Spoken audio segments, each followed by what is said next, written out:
The Late Night Alternative with Iain Lee on Talk Radio. We have ways of making you talk.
Can't get enough. No, sorry? Can't get it. Oh, that's embarrassing.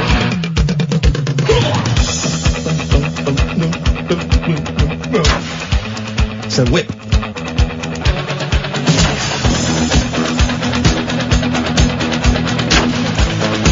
So whip. Is it, or is it rockets at the end of his guitar? Lasers. Ladies and gentlemen, Mr. Ace Frehley!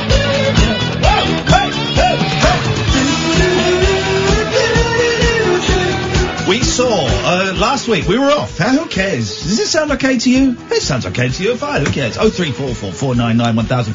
It's safe to come out now. VJ and the C word have gone. The kids are back.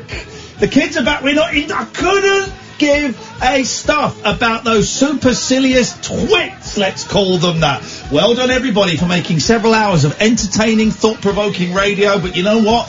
It ain't my bag. So, I'm Iain Lee. Who are you? Catherine Boyle. Beautiful. We've got Sam. Good evening, Sam. He's waving. That's radio. Someone's got to tell him it's an audio-based medium. So we saw several older rockers last week. We took nights off because... shut up now. We took nights off because I wanted to hear what scumbags would phone up Howard Hughes when I wasn't in. And I kept a list of all the scumbags that have tried to shaft me and dump on me over the past 3 or 4 years that now don't phone my show because you're crazy. I heard you phoning Howard's show. Well, you know what? You're crazy. I'm loco. So that was interesting. But we took 2 nights off because I think that some things are more important than work. Yeah. I think pleasure. And those old men are going to die soon. Are you threatening Howard Hughes? No. Okay. But if he does die, can we clip that bit, please, Sam, and send it to the court? Those old men are good at that. So Thursday last week, we went to the O2 Arena to see Simmons, Stanley, and the other two that aren't original members, Kiss! Hello, everybody! We could do the best Paul Stanley's impression. Yeah! It took me 2 days to stop talking like that! No, Paul Stanley! Are you ready? I can't hear ya! I wanna rock and roll! I wanna come out and meet ya! But you gotta invite me! It was insane. He talks like, no wonder his voice is messed up. He talks like that all the time. I'd like a decaf skinny latte, please! No, I don't want a bagel! That's what he's like all the time. Love him. All the time. Is my dry cleaner ready? I can hear ya! Yes, sir! He was the funniest, right? And here's the bit where Paul Stanley won my heart forever. They all do solos. You'll probably know this if you're Kiss fans, but I had never been to a Kiss gig before, so this was all a complete surprise. The fact that they don't just save the pyros for the end of the concert. No, they're going off every song. Every song. They shot rockets out of their guitars just because they could, right? Love Gun. Love Gun is a song about, I think, penises, right? In fact, a lot of their songs are about penises. Or fannies. But don't tell the kids that were there and singing along wearing their Kiss makeup with their parents. I mean, some of them were wearing full Kiss outfits and wigs, and it was a hot night. But it was just such a brilliant atmosphere. But my favourite part was when Paul Stanley stood on Kiss. Basically what was it, like the upside-down metal tennis racket, right? Yeah, yeah. He cocked his leg, his nearly 70-year-old leg Two hip replacements. And rode out over the crowd. Over the O2 Arena! No carabiners. He wasn't clipped onto anything. No. He was just there with his leg through a hole, right? That is rock and roll. He got off that thing seamlessly. He rocked out. He wiggled his hips. He was wearing, what would you say, 5-inch platforms? Oh, yes, easily. This is an elderly gentleman. Paul Stanley from Kiss. Best thing I've ever seen. Can we just up Catherine's lights 12%, please? Thank you, sir. Then the next day... Oh, by the way, their setting, just a little bit further, Sam. Their setting was they had these amazing bit of stage. Does that look all right to you, Samuel, on the screen? Thank you. This amazing bits of kit that they only use once. At the last song, there were these cranes that came up that Gene Simmons from Kiss and the guitarist from Kiss, who's not Ace Frehley, they stood on these cranes and then they slowly went over the audience and rode over the audience. Now, those bits of kit must have cost tens of thousands of pounds each. They used it for one song. Yeah. Those guys gave it their all. Gene Simmons' tongue was barely in his mouth. I'm surprised it didn't go dry and drop off, right? It was out all the time. Yeah, he was licking his bass. He was licking the bass. I don't know how he played it. And then you tweeted about it just now, and then someone, this is the thing, right? We're not 12-year-olds in the playground arguing, Led Zeppelin are better than Black Sabbath. I don't think so. Have you not heard, Ozzy? Have you not heard Tommy Iommi? Oh, Tommy Iommi, the guitar player from Led Zeppelin, whose name escapes me, Jimmy Page, I've just remembered it, much better than Tommy Iommi. Really? I don't think so. Why have we got the same voice? I don't know. Because they were brothers. Twins, to be precise, in that situation. But you just tweeted about Kiss, then some guy tried to call you out like it's 1978 and we're in the playground. That happens a lot when women talk about music. I noticed when Katie Puckrick did a documentary, a finished piece for the BBC nonetheless, she had blokes calling her out for not knowing about music. Well, in fairness, Katherine, she was only an American doing a documentary about her favourite genre of American music. What the hell does she know? That she grew up with. What does she know about this guy said, I went to see The Who, and they didn't have any gimmicks or makeup. Shut up. Well, done. Shut your face. I'll give you a gimmick. My fist in your face, you scumbag. I'll get Pete Townshend's guitar, the broken bit, and shove it right up your jacksie. Shut your face. Scumbags. Paul smashed his guitar up. Yeah, and he copied quite a lot from them, actually. He sort of sung the microphone. So that was good. That was Thursday night. It was so much fun. Oh, get this, right? So we drive to the O2 Arena, right? And I clocked that there was a hooky parking. I'm a big fan of hooky car parks. I like hooky car parks. They've closed them all down by Wembley Arena now. You used to be able to drive past Wembley Arena. It's on an industrial estate. And all the businesses of a big concert would open up their car parks that hold like 20, 30 cars and say, parking for a tenner. And you park, and sometimes it was legit, and sometimes it was just a bloke cut open the bolt holding the car park to get, the gate. The padlock, I believe, is what the technical term for the bolt. And he just took all the money, then ran. But as we're getting there, I clocked a car park on my left, 15 quid. There was a hooky car park, but I clocked it. So then we pull up to the O2 Arena. I haven't parked there for a long time. Last time I parked there for a concert, it was £20. So I drove up to the young lads, the geezers, the guys, the bras, as we call them now. Hey, bras. And I said, hey, bra, how much is parking? And he went, £35, innit? I went, goodbye. And we he laughed. I turned the car around and I went to the £35 parking. So instead, we went to a girl with a bum bag. We're assuming she was working at that place. She certainly took our money. Who knows? 15 quid. Happy with that. That's fine. Okay. So there's a little bit of fun. Then we get in and I said to Katherine, you are a lady. You are a lady. You are my best friend. You are a borderline alcoholic. Let me buy you a glass of wine. Excellent. Tick, tick, tick. So I went and got a glass of wine for £10. Yeah, it wasn't even massive, was it? £10 for a crappy glass of plastic beaker. For a beaker. Do you remember those beakers you used to get at school that were like gold? Do you remember like the gold? Do you remember the? You won't say. What kind of school did you go to? Were they doing child sacrifices or something? Am I not? 034. By the way, you can call in. Sorry. Hopefully, I've had it assured to me by the boss the phones are working. Well, in principle, you can call in. Let's see if you can call in. The phone said it didn't work last week. The phone should work. Here's a tip. If you're on hold for more than 2 minutes, the phones ain't working. Okay? So put the phone down and try again. But the phones should be working. 0344 499 1000.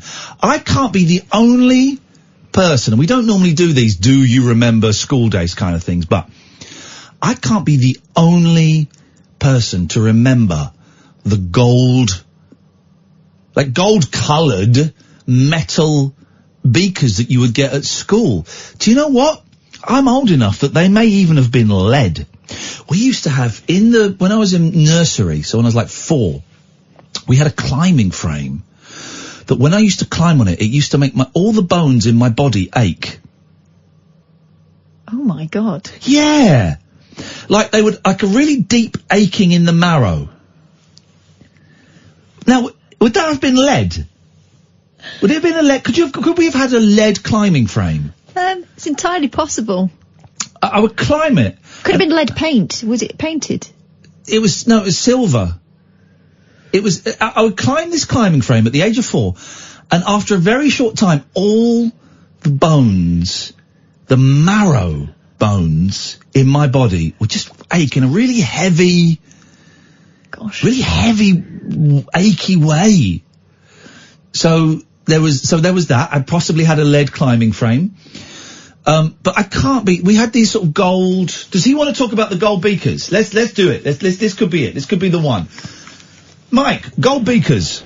No, I remember multicoloured beakers of a metal variety, but not specifically gold. I went to an impoverished school. These could be the same thing. What were the colours?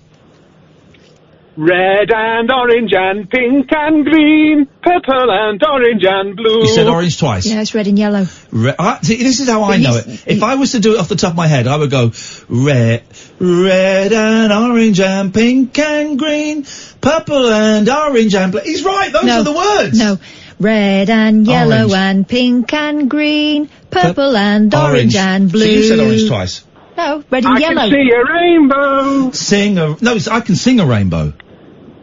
Oh, but you can't sing a Listen with your eyes. Listen with your... I remember listen with your eyes and thinking, whoa. Listen with your eyes, sing with your ears, play a tune on with your bum. But Mike, were they... Well, they were metal, were they? I remember them being metal. I'm going to cut you off because someone has texted in with more information on this. Oh, wow. There we go. So someone has texted in. Okay, this is an anonymous texter. We don't know who this is. This mystery person. This Howard Hughes, in both senses of the word, type figure. The cups were bronze-coloured and bronze jugs too. And I would like to apologise. He's put his name on there. His name is Jason. Bronze. Oh. Bronze jugs and... Steady. Steady.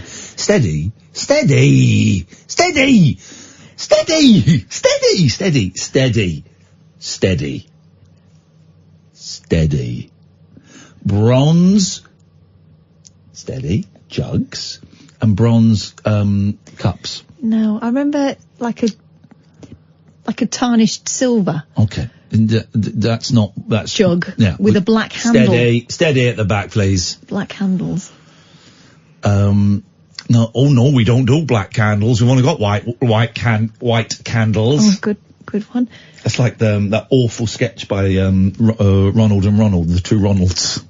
I remember the teachers had Pyrex cups that they used to walk round drinking coffee out of. Dirty bastards. 0344 499 1000. It's going to be one hell of a show tonight. This is the Late Night Alternative with Iain Lee and Katherine Boyle. Weeknights from 10. All right then.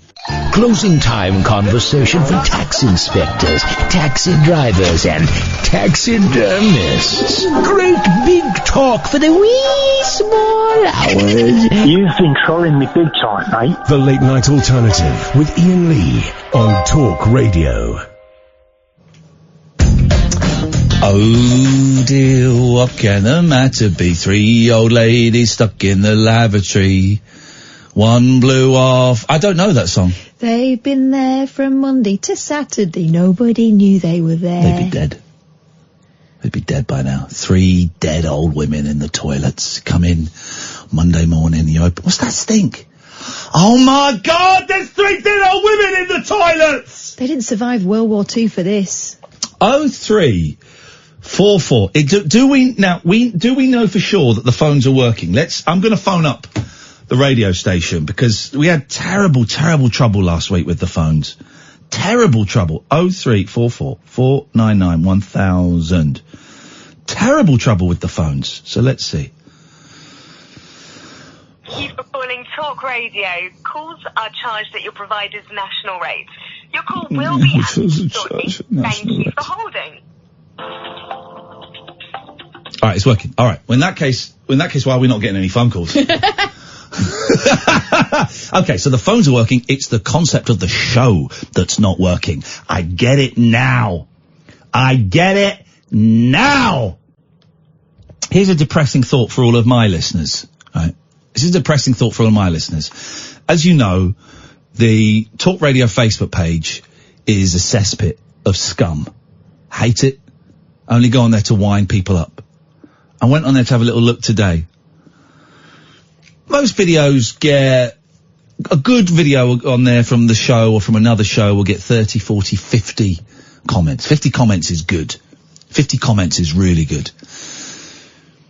There was a video from Christo Fufas in which he looked awful in it because he's got his jumper over his shoulders. He's got it, he's not wearing it. He's got continental style. Yeah, but tied up as well. Oh yeah. What is that about, Christo? Jeez. So, there's one by him and one by James Whale. And they've both got nearly 600 comments each. You know why? Because they are saying that it was right to send Tommy Robinson to prison for committing a crime. They've got the most comments. You know why? Because the thick Tommy Robinson supporters, and everyone who supports Tommy Robinson is thick, right?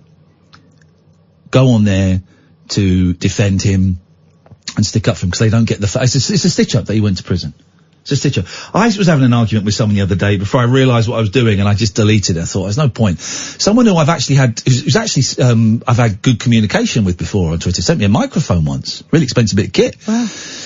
And he's into freedom of speech. Well, yeah, he said, but he didn't break the law. The the court it wasn't contempt of court because the court hadn't posted, they forgot to post that you're not allowed to broadcast this. How come everyone else knew? Well, I went, no, it was contempt of court. You don't, when there's a court case with a jury, you do not talk about that court case apart from reporting the fact of what happened in court that day. You certainly don't name the suspect, the people accused if they've not been named. You don't give any opinion on those stories until the jury have come back with a guilty or not guilty verdict. Then you can talk about it. You don't have to wait for the sentencing. Especially in sex cases. Yeah. Because you don't know if identifying the person who's been accused might be identifying the victim. So there's a reason why the police haven't identified it. You're not going along being a quote-unquote journalist by uncovering information that no one else is reporting in that kind of case. So, yeah, he balls. So everyone's going, well, and that's all the comments from people who don't understand the basics of law. People who are too thick to accept that sometimes people break the law and they go to prison. And they're too thick to accept that their hero, their poster boy, this horrible tiny little racist, this thug, this nasty piece of work, went to prison. And was actually so scared that he asked Donald Trump for asylum! For asylum! What a baby! Go to prison, do your time. Anyway, so I was arguing with people like that. I thought there's no point in arguing. Another argument, let me just, Wrestleforce UK are getting on my nerves. Oh. Wrestleforce UK. Paul, I'm going to come to you in a second. Hang on, let me just tweet them, discussing this outrage. So I went to, lots to talk about. We haven't even spoken about Dylan and Neil Young yet. But I went, well, I'll tell you in a minute. Let's go to Paul, right? But I saw some wrestling at a local fete at the weekend. Jesus.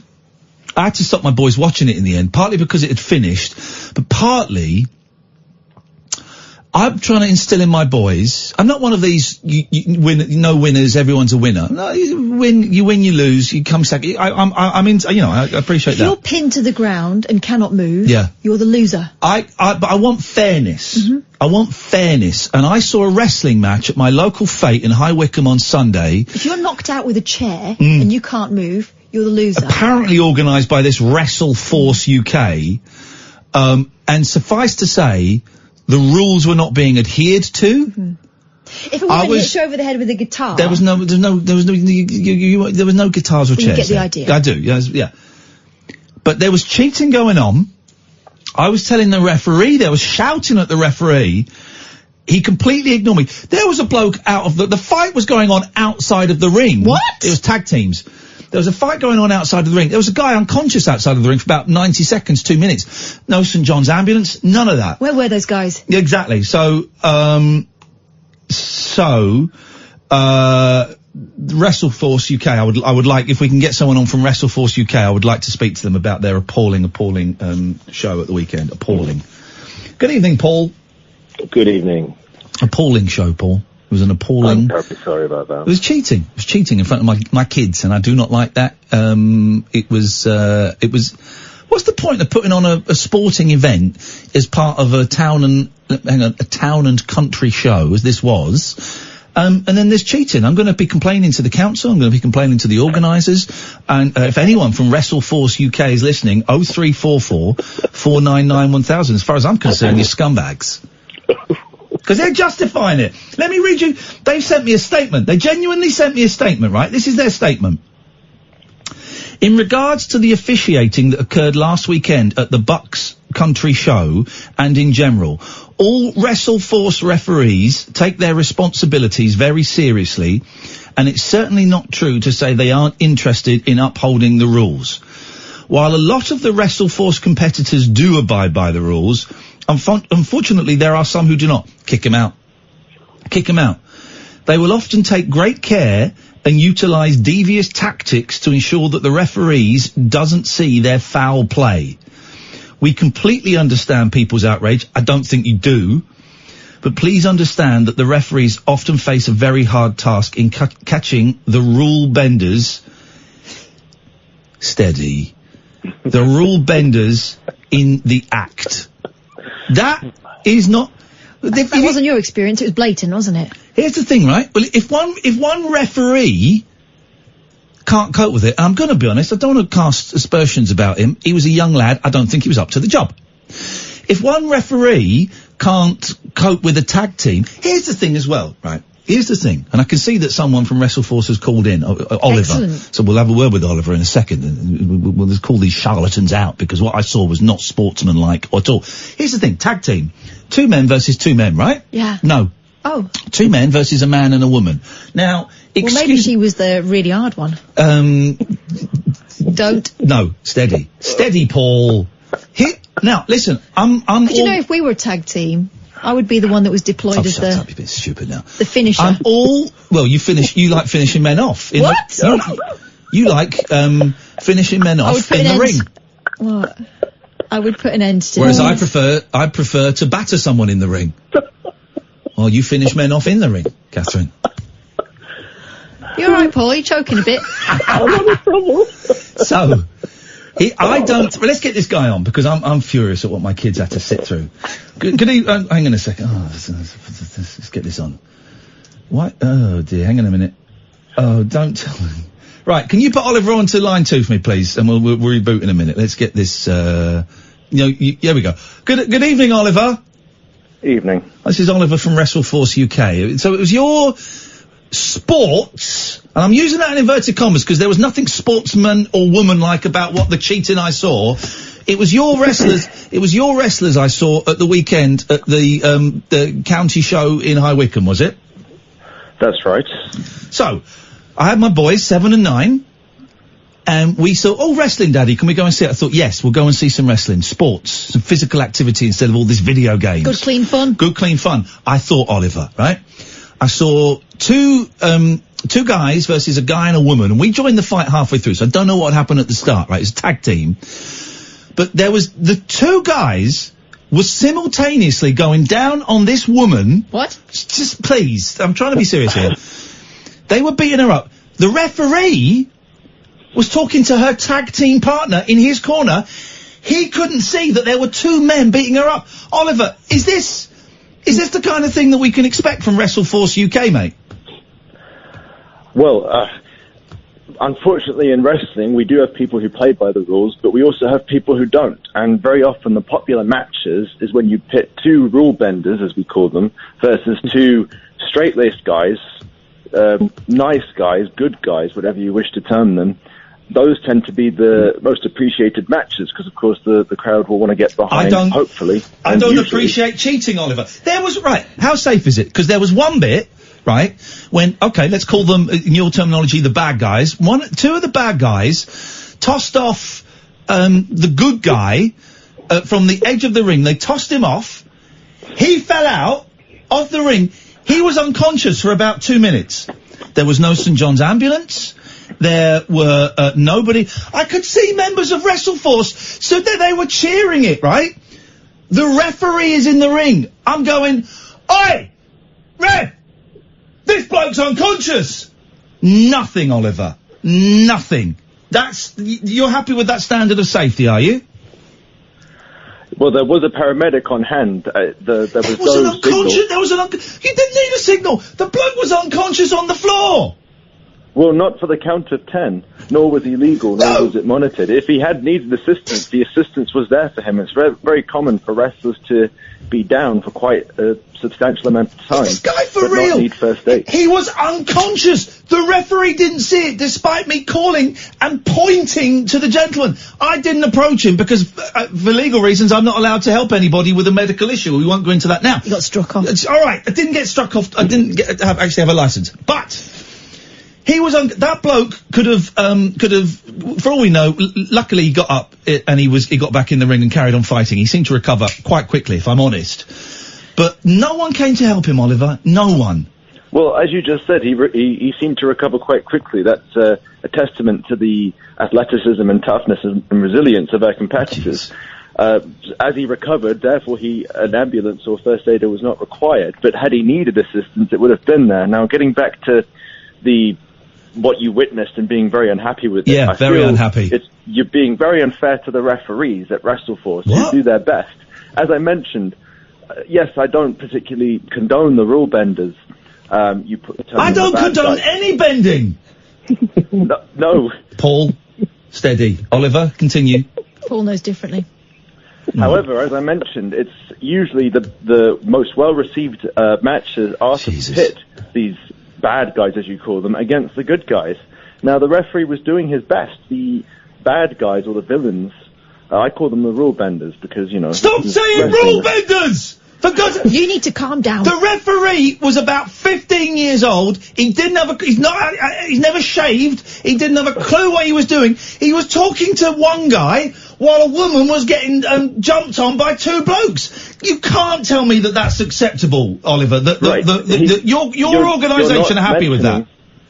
You're not mentioning the fact that he was talking to that person. He wasn't just talking to him, he was restraining him. This person in question, it was either Rudy Ryan or Jordan Said, was entering the ring illegally. You're not supposed to enter the ring. You're not supposed to have two men jumping on a woman. It's a tag team wrestle. Exactly, and the referee was trying to get this one other guy who was not legal to get out and return to the apron. And unfortunately, the villain, knowing full well that this would preoccupy the referee, meant that his partner in question was able to employ such underhanded tactics. Here's the thing. I mean, certainly people didn't appreciate it. No. I feel it's very unfair to lambast the referee the way you've done. Here's the thing. He was doing his best. The whole system at Wrestleforce UK is to cock and is screwed. You need two referees. You need VAR. You need something, because the dude the one referee obviously isn't working. There were children. My youngest is 7. I saw babies bizarrely on a giant deck chair. I know, but I saw babies sat on a giant deck chair watching this. They're going to grow up thinking that this is. We have just won, Oliver. We have just won. I've been informed the Cricket World Cup. Our women's football players, or as I like to call them, football players, got to the semi-finals of birds football. Of women's World Cup. Sorry, that was old. Of women's World Cup, right? And then there were kids watching this shameful display at what was otherwise an excellent event organised by Buckinghamshire County Council. Thanks for that, guys. And they're going to come away. In fact, I'll tell you exactly what happened, Oliver, when I got home. Shall I tell you? What's that? My youngest jumped on the back of my eldest, pushed him to the floor, and they continued to beat 7 shades of shit out of each other. Inspired by you, Oliver, and Wrestleforce UK. What are you going to do about that? Try this at home. He's laughing now. Oh, it's a joke now. It's a joke. No, were they inside or outside the ring at this point? Laughing. Sounded like a laugh, Oliver. No, I cleared my throat. Okay. Serious business. That's the reason we do say don't try this at home, because these are highly trained professionals. We do put that disclaimer before and after our bouts. So if your children didn't pay attention or listen, it's also your job as a parent to let them know. He's turning it on me! He's turning it on me! Well, to be fair, he's right. Can you believe that? Unbelievable. Oliver, where is your next Wrestleforce UK event? Because you know what? I might just turn up. The General Lee might just turn up and kick your ass. Well, you know what? You're talking so much about how you disapprove of the ref, how you think it's such an easy job that you should have spotted all the cheating. Yeah. And you're being incredibly rude about it. Maybe you should referee a match yourself if you think it's such an easy thing, and he ought to have spotted the rule breaking. I'll referee a match. Of course I'll referee a flipping match, and I'll do a better job than that 15-year-old kid you had doing it at the weekend. Tell me when and tell me where, Oliver. I'm there. Right. This was an exception, I should add. We normally wouldn't have an official so young. But we have... Excuses. We have shows coming up on the weekend. July 20th, we're going to be at the Black Notley Community Association, this is near Braintree. And then on Sunday, July 21st, we're going to be at the Parrington Sports Club in Harlow. Okay, I'm going to DM you, and if I can't make those, I'm going to come to another date, and I'm going to referee one of your poxy matches. And let's see how your referees, your wrestlers. I'm getting so angry, I'm getting my words wrong. Let's see how your wrestlers cope with having to follow the rules, and B, being dazzled by a celebrity standing there. I would suggest that you take it seriously. Firstly, recognise it's not so easy as you seem to think it is. I'm taking it seriously. The rules... find yourself on the receiving end of this criticism. You think it's so easy. You're going in with such a hot head. He's threatening me. It feels a chip on your shoulder. He's threatening me now. Now he's threatening me. I'm not threatening you. I'm just saying, take it seriously and recognise this is not an easy job. The referees have a very, very hard job. I can do it better than that kid at the weekend. He embarrassed himself. His mum should be ashamed. You should take his whistle off him. Shove it up his arse. Hey, now, come on. Oliver, I will send you... That's not a legal manoeuvre. Well, I will send you a DM, Oliver, and we will sort something out. Yeah, I can't believe it. You've said that we're such a bad example. The sort of things you've just said that about a fine young man who's actually 17, for your information. Oh dear. To suggest that he go shove anything anywhere, I think is disgraceful. You should walk that back. All right, let me just say, for legal reasons, I would never shove a whistle up a 17-year-old boy's ass. I would never do that. Okay, just I got carried away in the heat of the moment. These things can be taken out of context. That'll go round the world. I'd take that back. At Wrestleforce UK, is it? Is that who I'm DMing, Oliver? That's right. Okay. You DM that, we can sort something out. I don't like your tone of voice. He is livid. Or I'm livid. I think he's right to be. I don't care for anything you've just said about how we were... Are you high? We were... Are you high? Are you drunk? The Bucks Country Festival. Are you high? We brought some fantastic entertainment to that festival. And for you Cheating. to say it was otherwise great and say we're the one thing that wasn't good, that's outrageous. I look forward to seeing you in person, Oliver, and we can discuss likewise. this. Yeah, really. You said likewise. I hope... We're talking about refereeing. Would you like to be in a match with someone? Right. Shut up, Paul. Right. They can beat the absolute crap. All right, Oliver. Right.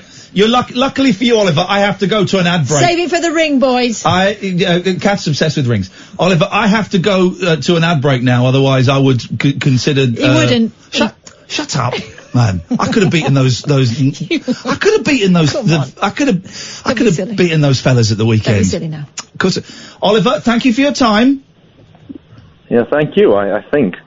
Unbelievable attitude. Paul, stay there. We'll come to you after this. This is Talk Radio. The late night alternative with that man, Iain Lee. There's no strangers here, just friends you haven't stalked on Facebook yet. Have never sent my picture to anyone who didn't request it. The late night alternative with Iain Lee on Talk Radio. Yes. James says, I'm so glad someone has finally plucked up the courage to speak out. This laissez-faire attitude. Laissez-faire, yeah. Okay, but in English? Laissez-faire. Laissez-faire attitude. No, not laissez. Okay. This laissez-faire attitude to officiating pervades the entire industry, wrestling, and has done for years. Okay, alright, let's go to we've had Paul waiting for such a long time. Good evening, Paul. Welcome to the show. I'm sorry you had to be part of that.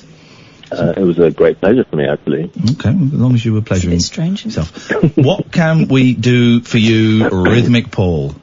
I simply called in to say that the bants between you and Kath is far too entertaining, and it means, I think, it deters people from calling in. So you guys need to be less entertaining and less funny. Well, Kath can do that. I will have to be quiet, but even then that's actually quite entertaining for a lot of people who are amazed at the ballsiness of me being silent on the radio. What's he gonna do next? Where's it gonna go? Man of mystery. Rule breaker. That's what they think. Rule bender. Rule bender, yes. That's what they think. So we need to be less entertaining, do we? I think so, yeah. Okay, now someone's showing me, look at this. Now someone has sent me a video of a wrestler. His boots are on fire. What? What is going on? What is going on in this world? Referee! And the ref is not doing anything to put his boots out. In fact, he's stepping away from the boots. All right, Paul. Well, we'll do our best to be less interesting, I suppose. Is that what he's saying? Yeah, be a bit more, I don't know, LBC or something. Yeah, be a little bit more like that. How's life for you, Paul? Life is good. Yeah. I've been for a swim. It hurt, but it was good. Why did it hurt? You did butterfly? No, I'm not a butterfly man. No one is. No, it's been a long time since I've done anything at all, so my body's not used to doing all that kind of stuff. Shorts or budgie smugglers, Paul? Oh, shorts. Okay. I went swimming today with my boys. We went to the Coral Reef at Bracknell. It's got loads of slides, and because my boys break up a week early, they're an anomaly. They break up a week earlier than a lot of schools. It was empty. It was empty, and a great day for me, Paul. My 7-year-old has always been too scared to go down the slides on his own, so we have to go together. There's only one slide we can go down together. And today the woman said, I'm sorry, you're too tall. He's too tall for you to go with him on that slide. So we managed to sneak through a couple of times, and then he said, Daddy, can I try going down one of the slides with my brother? Okay. And I went, and I'm thinking, inside I'm thinking, this is amazing. Also, his brother was a little bit disappointed because we couldn't do a slide together because my youngest didn't want to be left on his own. And I went, yeah, sure. So they got a little, you get a little dinghy thing that you sit on, and he went down. He loved it. So he's going down the slide with his brother, and after about 4 or 5, he said, can I try going down one on my own? Yes, my boy. I was so proud of him, Paul, because he's cocky and he's full of it, but he's still a little baby in some ways, and he gets very nervous, and he's a little bit clingy. I think is a derogatory word, but it's the closest I can think of. And he did it, and it was brilliant, Paul. I was so proud of him, Paul. So we went swimming, but there was another point to that, but I've forgotten what it was. That's enough. That's enough points. Yeah, that sounds wonderful. All right. Shall we say goodbye? Goodbye. 03444991000 is the telephone number if you want to give us a call. Let me see if that will go. There we go. It works now. Let's go to Peter. Good evening, Peter. Hi, Ian. How you doing, mate? I'm very well, Peter. What have you got for us? Couple of questions for you. How's your book going? Now, isn't it funny you should say that? Because I haven't done anything about it for months, right? And on the first week of June, I was supposed to meet Will Storr's editor. Will Storr is a writer that we've had on a few times. I'm a big fan of his. He's such a great writer and a really nice guy. And he very kindly put me in touch with his editor, who is also called Will. And I sent Will to, let's call him that. Well, look, I'll call Will Storr, and the other Will I'll just call Will. Okay, so if I say Will Storr, I mean Will Storr. So Well, it's still there. Go on, yeah. Yeah. So I sent what I'd written to Will, not Will Storr, Will, but... Will the editor. Well, yeah, but I'll just call him Will because it saves time. So I sent what I had written to Will the editor, and he wrote back going, I like it, there's some really good stuff in it, and you can obviously write. I think it would be better if it was written... He said there's not enough of you in it, and I think it would be better if you wrote it slightly differently. Let's meet up for a coffee and talk about it. And we arranged a date, and I had to cancel, then we arranged a date, and then he had to cancel, and then I never picked it up again, Peter. Until today, when I wrote to him and I said, Will the editor, not Will Storr the writer, I said, I'm really sorry that I've not followed this up. Can we chat on the phone one day this week or next week? And because I'd be keen to get your ideas. but the main thing is, Peter, I want to talk to him and see what his suggestions are. Hello? Excellent. But the main thing is, I haven't got the dedication or the wherewithal. I haven't had the dedication or the wherewithal to sit down and finish writing. Hello? But I am I'm at a turning point in my life. Peter, carrying on the book metaphor, starting a book metaphor as we're talking about books. I'm about to start volume 2. Please, Jesus! Put your seatbelt on in the aeroplane. I'm about to start book 2 of my life. Well, when I say book 2, this is a metaphor. I don't mean I'm writing book 2. I mean volume 1 of the Iain Lee story, The Life. It's not actually a book, so it probably confuses things. That is closing. That is closing, and volume 2 is about to start opening. Again, it's not a real book. Haven't written volume 1 yet. But volume 1 of The Life is closing and volume 2 is opening. And that means I'm going to be a new person, Peter. I'm going to write it. But I'll just phone you up and tell you the stories if you want. Excellent. Right, here we go. Next thing. Oh, that wasn't the real thing. That was just like the hors d'oeuvres. That was just the hors d'oeuvres, yeah. Oh, okay. Next thing. I've got a feeling I'm quite disturbed. Sorry? Because from the past 40 minutes of your show, all I've picked up is that you and Katherine are going to have a wrestling match. She's going to toss you off with her copper jugs, and you're going to use underhand tactics on her. Okay, thank you very much, Peter, indeed. I have no idea what on earth that gentleman was referring to, but that was... he was making sexy talk. That was absolutely outrageous behaviour. I had no idea. I don't know if I cut him off. I don't think I can cut people off on this phone system that my boss assured me 3 hours ago. Ian, it definitely works. Don't do an impression. I think he's still in the building. Ian. He's next door. It definitely works. Open the blinds, Sam. Ian, It definitely works. I bet he's outside. You can trust me. It absolutely. That's not our boss. Our boss isn't there. He's drunk somewhere. Ian. Oh, Ian. The phone box system definitely works now. And you have my personal guarantee on that. And if it don't work, well, I'll give you £100. I'll give you Eamon Holmes' numbers. He's not there, is he? I think he is out there somewhere, yeah. He won't be listening. He'll be listening. He doesn't like it. It was on very loud in the office because of all the serious business that was on. He'll be listening to BJ and the Sea. Slowly tugging one out. Oh, yes. Stop it! At last, 3.5 years into this folly, finally, we got some big hitters, and we're gonna get some news out of this that isn't Ian Lee eating strawberries or saving a depressed man. We've done it! Yes, my name is Ian Lee! 0344 499 1000 is the telephone number. If you want to give us a call, you're very, very welcome to give us... Just to let you know now, whenever there's movement near a window, Ian's eyes are like all over it. Yeah, well, He's out there somewhere. I'm a little bit worried now. A Night Stay O'Shea. Let's see if Sam gets this. Sam's busy talking to the newsreader that doesn't know who I am. A Night Stay O'Shea is ent May to be in Igpay Attinley. He's going to respond in fluent, isn't he? He's going to respond fluent. Okay.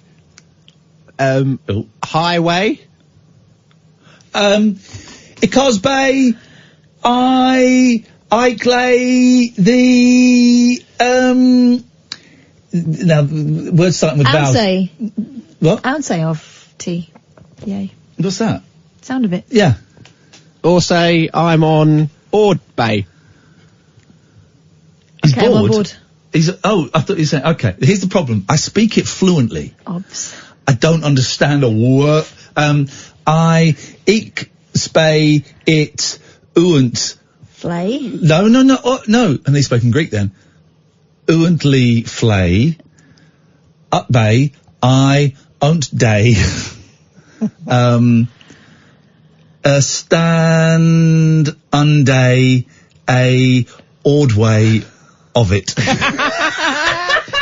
So do you speak it then, Sam? It's all late. How do you speak? Because I didn't know that younger people know Pig Latin, but you know it. Yeah. Where did you learn it? It's K. I just at my melon, man. I don't know where I learnt it, but I know why I learnt it. Why? It's so you can have secret conversations and have your sister not know what you're talking about. So who were you talking with? So like friends that would come over and we'd... The other one we had as well was that we knew sign language, but the problem is I don't know words in sign language, but I know every single letter. So you could spell words out. Literally everything out. Wow.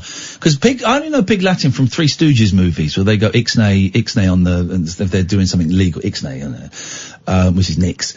And then why were we talking about Pig Latin the other day? That's why we're doing this. We got quite into it the other night. Was it before we were talking about Polare, or was it after? Polare, it was on the way to Kiss. We were talking about it on the way to Kiss. Yeah. And you then, because I couldn't quite work, and I was getting us a bit lost, and you Googled how does Pig Latin work. Yeah. And then we learnt it, although I struggle with words that begin with vowels. Mm-hmm. But you know Polare, which is like old gay slang. Yeah, only because of Julian and Sandy. I used to be obsessed with them. Go on, say something in Polare. How bona tavadi you dolly old eek. See, now that's weird. Now what does that mean? How lovely to see your beautiful old face. Isn't that weird? So, if anyone wants to give us a call... All the omies and palomies. About... So weird made-up languages. Someone tweeted that their mum had made up a language where they put egg before every word. Was that right? Egg before every word? Or something like that. That was weird. That Esperanto, of course, big fan of Esperanto. Name, which... William Shatner, I was going to do a question. William Shatner made a film entirely in Esperanto. Did he? Yeah. Gosh. Yeah, we'll have a listen to that in a bit.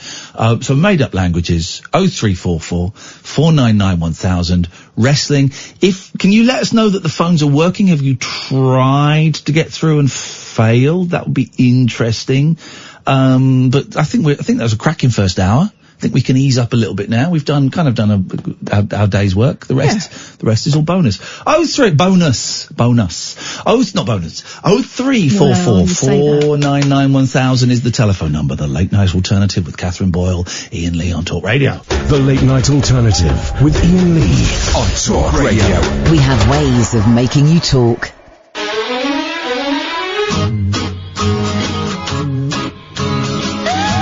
Pump it louder, please.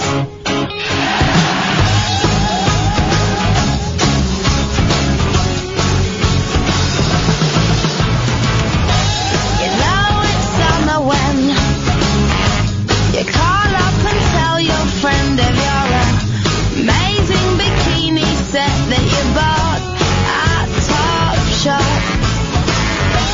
You know it's hot outside when things are really going right, and it's still light at night, and in the pubs there are no fights. Go, Mr. Sunshine, go, go. Mr.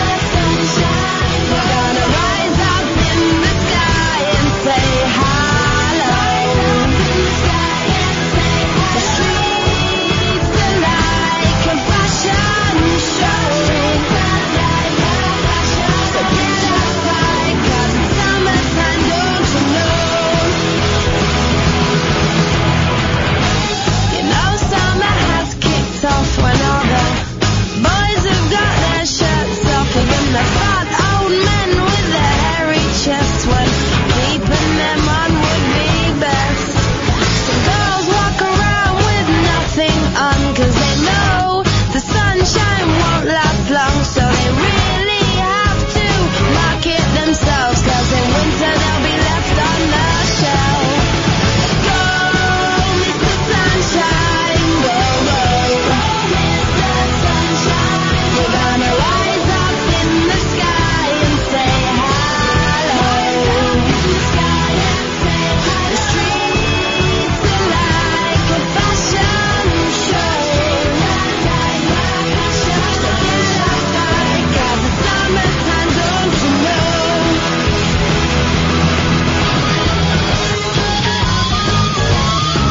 Go, go. Go, go.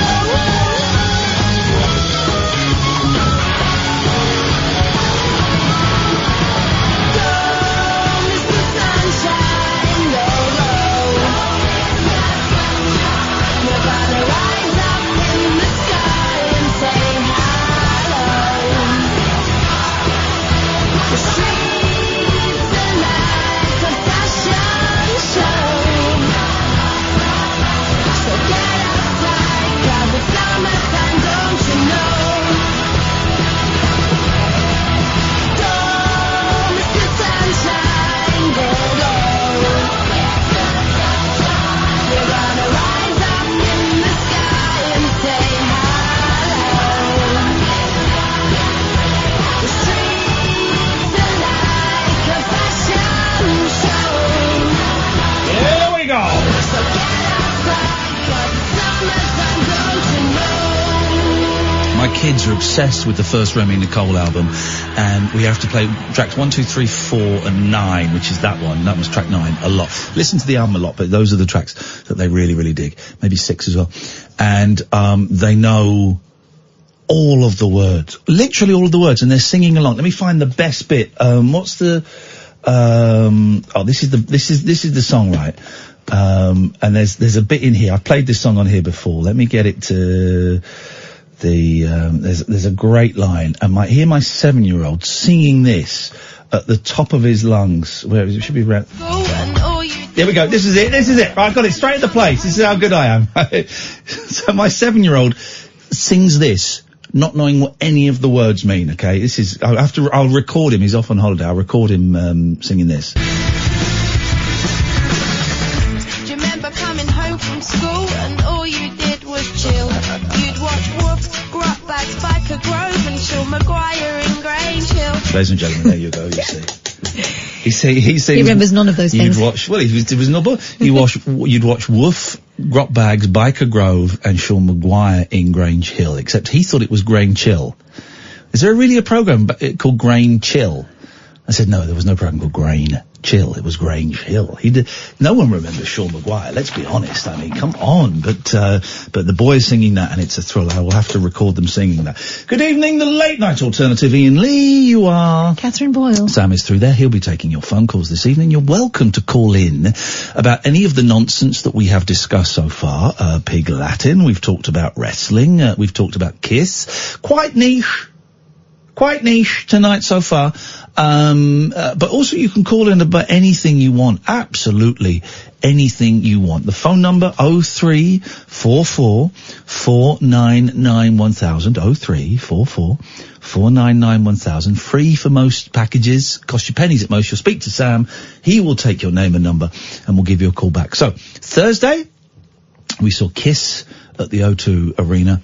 Great show. Yeah. You'd never seen them before. I've seen them a few times. Even that, compared to previous shows, that was pretty special. It was extra. It was the definition of extra, right? If they could, they not only gave us a show, they set it on fire and sent it up into the crowd, and then they swung out over us, and it was just wonderful. It was just a joy. Absolute joy. It was magic. Loads of kids there having a wicked time with their parents. Yeah. There was one, you said, a little kid in the row in front of us, 3 seats along. Full makeup. 7 years old, tops, maybe even 6 actually, was quite small, 6. Full makeup, was playing air guitar. Jumpsuit. Air drums, and knew all of the words. Oh, he's having the best time. It was amazing. It was amazing. So, I've just remembered something I thought of last week, and I want to try and sort out. I've got some little texture in the next ad. But then I showed the videos to my daughters when I got back. So like, this was so much fun, kids. So much fun. In fact, I'm going to get the greatest hits, and I'm going to start examining their back catalogue. You told me that there's a lot of dodgy stuff in there. Oh, you got to be very careful. Yeah, there's a load of old rubbish. But I showed them the videos. You tread carefully though. There are gems. Right. Well, the girls are now obsessed with them. Brilliant. Obsessed with them. Bit scared of Gene Simmons, as they should be. And a lot of horn fingers and tongue action over the weekend. Have they not seen Scooby-Doo Meets Kiss? No. So I'm going to show them that Yeah, next. because this is their genius. This is why there were so many kids there. A, because their mums and dads liked them and brought them. Dads probably brought them. Scooby-Doo Meets Kiss. Every few years, they'll do something that hooks... and they're perfect for cartoons. They'll do something that hooks 6, 7, 8-year-olds, because it's fun. It's not like heavy metal. It's fun pop rock, shout it out loud, rock and roll all night. It's fun. There's some sleazy songs, and thank God they didn't play Christine 16, but, they hook kids in. That's what they do. It's genius. It's genius, right? So we saw that. 0344 499 1000. And then on the Friday, we went to, Hyde Park to see Neil Young and Robert Zimmerman, Mr. Bobby Dylan. And it was beautiful weather. I'm going to be honest, we were in the Golden Circle, tickets paid for. People were calling me out saying I must have bagged free ones. Hey, listen, I'm trying to bag the new Nintendo Switch for free. I ain't getting nowhere with that. Hey, PR people and the head of Channel 5, when I send you an email, at least write back to me, say no. Head of Channel 5 didn't even write back to me. Ben, come on. So we paid for these. We paid for these, and we went, and it's becoming almost a tradition. We did it last year. We saw Paul Simon and James Taylor. This year we went and had some great food, great burgers, great chips, and then we went into the Gold Circle. But from very early on, we got there, 4? I want to say 4, maybe just after. And Neil Young was on at 6:30, I think. 6 he was supposed to be on. Lena Marlin was on first, wasn't she? No. Okay. Yeah. Okay. But from 4 o'clock, there was a very dark vibe. It was tense. Vibe there. And the tension, I think, is white, drunk people in their late 50s, early 60s, who are drunk too early in the day, and they've still got quite a few hours to go, and there's a real tension. And these are people who are used to sitting down at concerts. I like going to concerts and sitting down. I like a chair. I don't care if it's far away from the stage anymore. I just like to sit down and enjoy it. But these people, you had to stand at this. Yeah. You know, there's 100,000 people there. You got to stand, and these people I don't think were used to standing, or used to people walking in between them, or also there was one guy who was stood there. And there was a guy stood in front of him, and then the guy in the front, his wife came in, so he sort of pulled her through, and so she was stood next to him. And the guy behind got really stroppy. You're going to stand in front of me, are you? What? Well, yeah, we're in Hyde Park, mate. If you look, there's about 60 rows of people in front. That's how it works. Yeah. Then what you do then, if you're not happy, you push in front, or you move to the side, or you just shift over like half an inch, so you can, that's how it works. There was a real feeling that they'd spent all that money on the tickets, Yeah. so they wanted their space. Yeah. Thing is, right, everyone wants that. Everyone wants that. And there were loads of people in that gold circle, loads. There was a lot. And Tense vibe. there were the older ones, but then there were also the kind of younger ones who, again, mullered, weren't they? And really, really loud. Smell of weed. Really loud. But also there was that lad, do you remember that? The exciting bit was when there was a lad that came and he stood quite near to me. Oh, he was And he winkered. was swaying, Absolutely right? He was winkered. completely out of it, and I said Yeah, to loved it. Ian, he's going to chunder. Which I was looking forward to, because I thought it might brighten things up, as long as it wasn't in my direction. But he was all over the shop, wasn't he? A terrible state of affairs. So we got there, we sat down for a bit until Neil Young came out, and then we stood up, and Neil Young came out, and he played loud, he played hard. Yeah. Kept on rocking in the free world. I mean, over and over. And here's the thing, after I've listened to CSN, CSMY, CN, these are Crosby, Stills, I've listened to Crosby, Stills, Nash and Young, Crosby and Nash, Crosby, full stop, Stills, full stop, Nash, full stop, a little bit of Young, full stop, so I mean solo career, Stills and Young, listened to, Buffalo Springfield, which is Stills and Young, I've listened to, and hang on, there's got to be the Birds, which is Crosby and McGuinn, and the Hollies, which is Nash and it's going back too far. So I've listened to all You've this. listened to them all. I've listened to them all, right? But not as much. I know after the Gold Rush, I know Harvest. A man needs a maid. I know Harvest Moon. Yeah. I know the one with the Cadillac buried in the sand. I know these things, but I've come to the conclusion after 32 years of intense research, I've come to the conclusion I don't really like Neil Young or his music. I think it's a bit rubbish. There you go. That's that controversial statement numero uno. Controversial statement numero duo. Can I be honest? Yeah. I only came to that to humour you, really.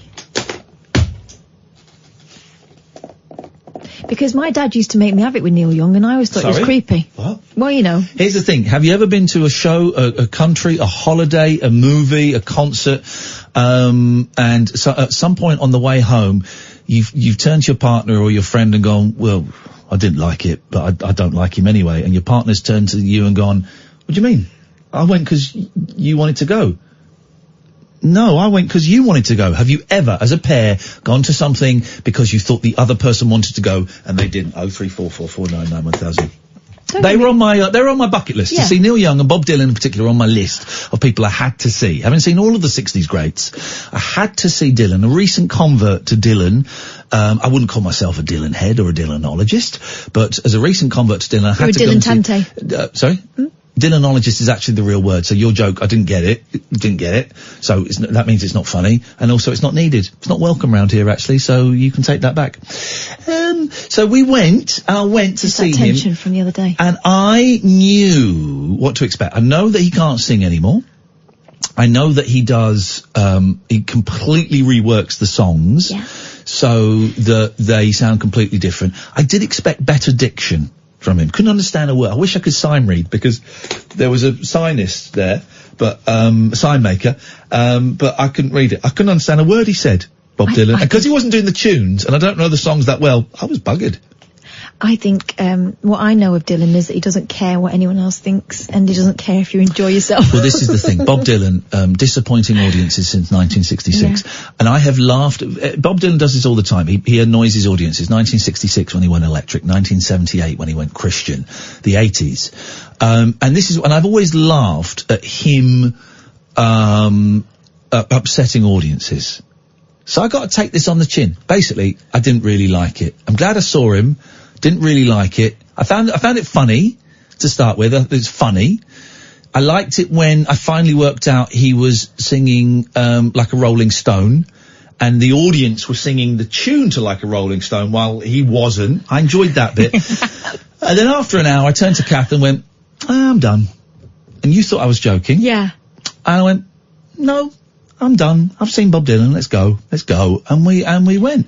And listen, I like it when he annoys audiences. Are you going to watch that documentary? Can I tell you the twist of the documentary? Yeah, go on. Right. So there's a brilliant documentary.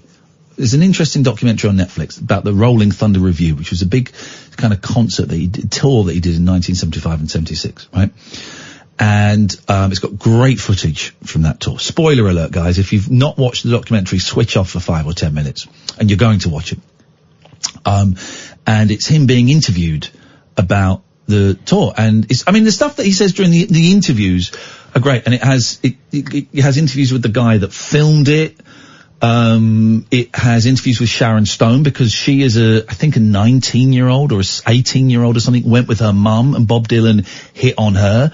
So, and kind of said, you want to come on the tour with us? And she got on the tour bus and went round on the tour with them, and how one of the girls working on the tour was going out with one of the members of Kiss, and he went and saw Kiss, and that's where he copied the white makeup from. So all this stuff is fascinating. Right.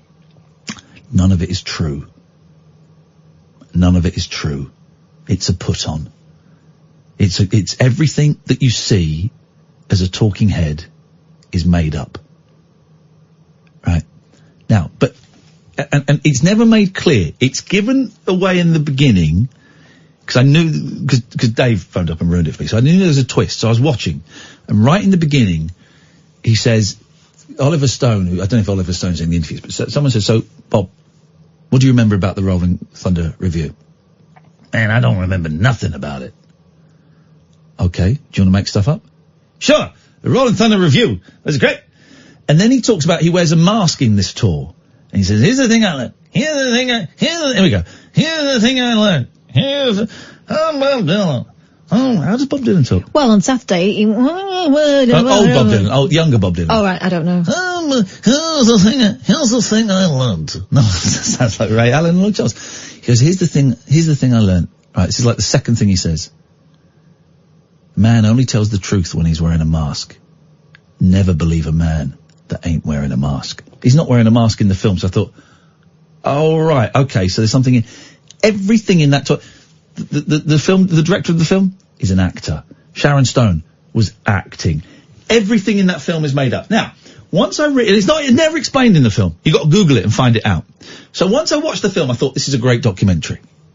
Then I Googled it, and it was like, oh, it's made up. Oh, this is genius. And now I'm thinking, what a waste of my time. What a waste of everyone's time. What a put on. And not even a good, why have you done this, Bob? Why? I suppose I'm buying into Dylan, so I've got to buy the bullshine as well. It's all but the footage is so amazing. Let's just see the footage. There's a really good bit in it where he plays like a bingo night. He goes into an old women's, they're playing mahjong, right? And he goes and plays for these old women. It's incredible, but the rest of it.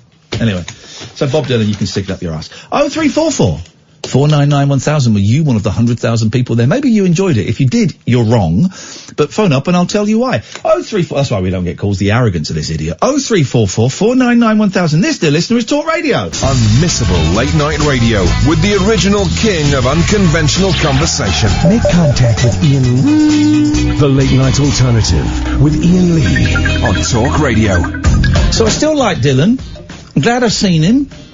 I would rather have seen a concert like that in a theatre as opposed to, 100,000 people in a park. It wasn't really an outdoor festival, not festival, but you know what I mean, kind of gig. But I still like Dylan, and I get that he's taking the pee out of everyone. Good for you. Good for you, lad. I also think that it just underlined for everyone, if you are going to do day drinking, drink lots of water. Oh, God, please. Let's go to Alistair. Hi, Ian. Hi, Kath. Hey, Alistair, what you got for us?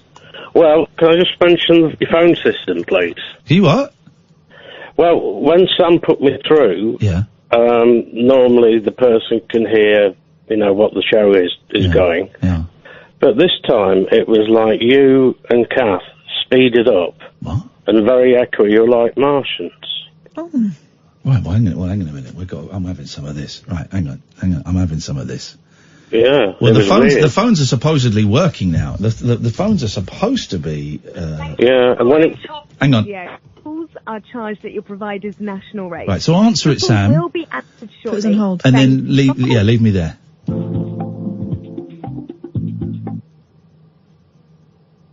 I guess we need to talk.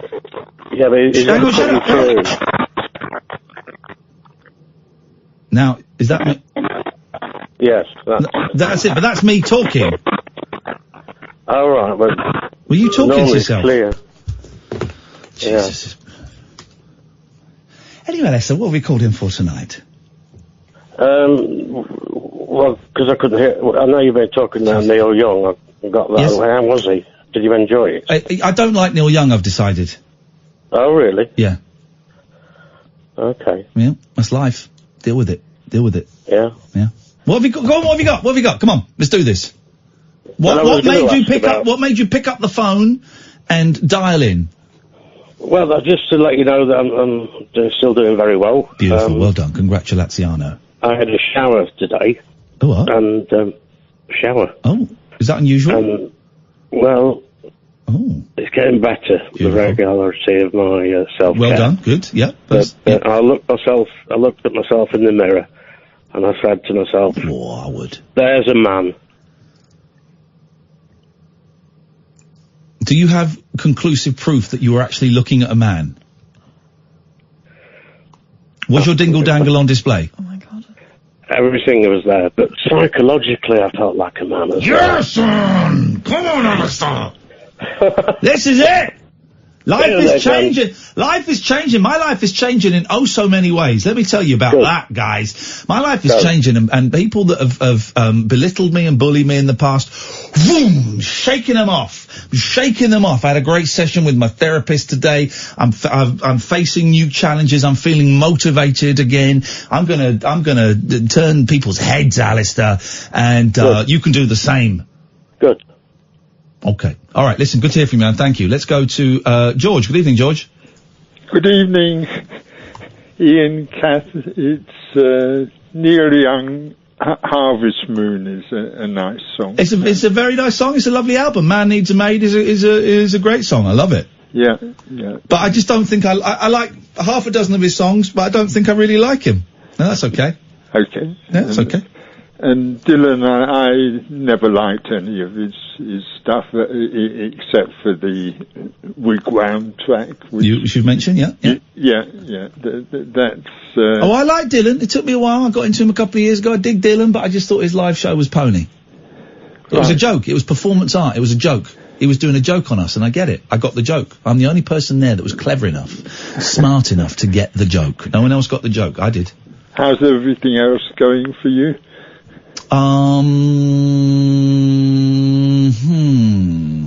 Ups and downs. Ups and downs, roundabouts and swings. And just ups and downs. Just ups and downs. Just ups and downs. Well, may your ups be higher than your downs. Thank you very much indeed. Well, if your ups are high, then the downs have got to be down. There's no two ways about that. Yeah. Unless you raise the lowness of the down. I think is what you meant to say. But anyway, what can we do for you, George?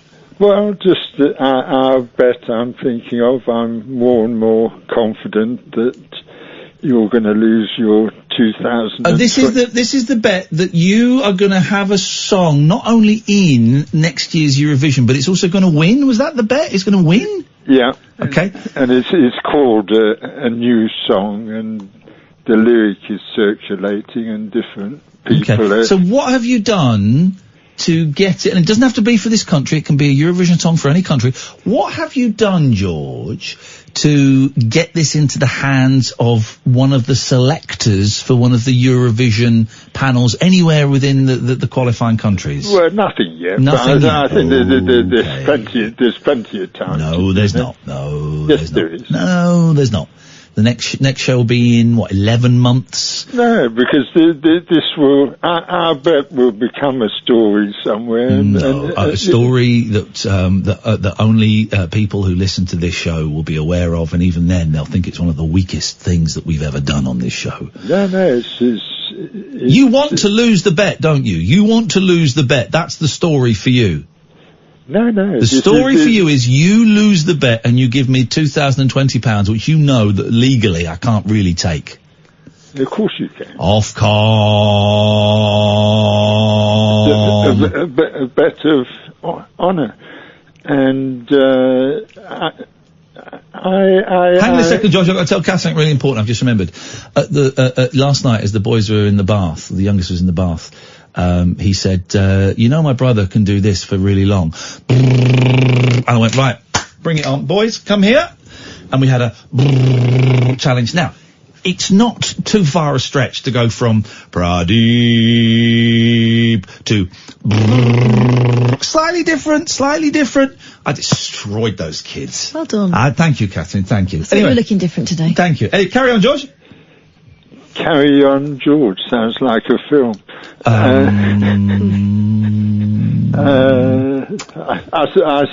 still fancy making a film that you would be starring in. No, not now. Why not? No, I don't fancy it. Really? Yeah, I don't fancy it. I'm saying no. Just a film that imagines our islands coming together. Just imagine the film. Imagine the film. Imagine the film. Yeah, I am. Okay, well, good. Then you've got your own front row ticket to see it anytime you want in doubly stereo. I still see you starring in the film. Yeah, it's not. Unfortunately, that's not happening. It's not happening. Not happening. I'm passing on this. Passing on starring in a film that could change the world. No, I'm passing on starring in your film. Really? Yeah. Saying no. It's interesting. Yes, it is, because not many people say no to you. Oh, everyone says no to me. Okay, well, I'm saying it. So you're used to it? No. Yeah, I mean, even one of our early calls when I... Previous call time. Guys, it's previous call time with George. Here we go. Previously on Late Night Alternative. Well, I thought I really shared a nice vision of a future world of wonders. Yeah, I'm not doing the film. And you said you wouldn't want your children to live in the world I was trying to... No, because it's nuts. It's absolutely nuts. Why is it nuts? Because your world is based on the bank of a gazillion wonders. I don't want my kids dealing with that nonsense. It's not nonsense. Okay, the Bank of a Zillion Wonders will open in London sometime in 2020. I'm not putting a... Okay. I'm not in the... What plans have you put forward for that? None. Sorry? George, I'm not in the film. I'm passing on this film. I'm passing on this opportunity. It's okay. You are part of it, even though you think you're not part of it, because you passing on it is part of the it. story. Of course it is, yeah. No, I appreciate that. Yep. Good. No, lovely. Yes. It's... Oui, madame. It's into the mystic. It really is. I wish you would play that. I know you do, because you ask all the time. We're not going to. Is there anything else we can do for you tonight, George? You could play a song. Not going to. Thanks for calling. This is Talk Radio.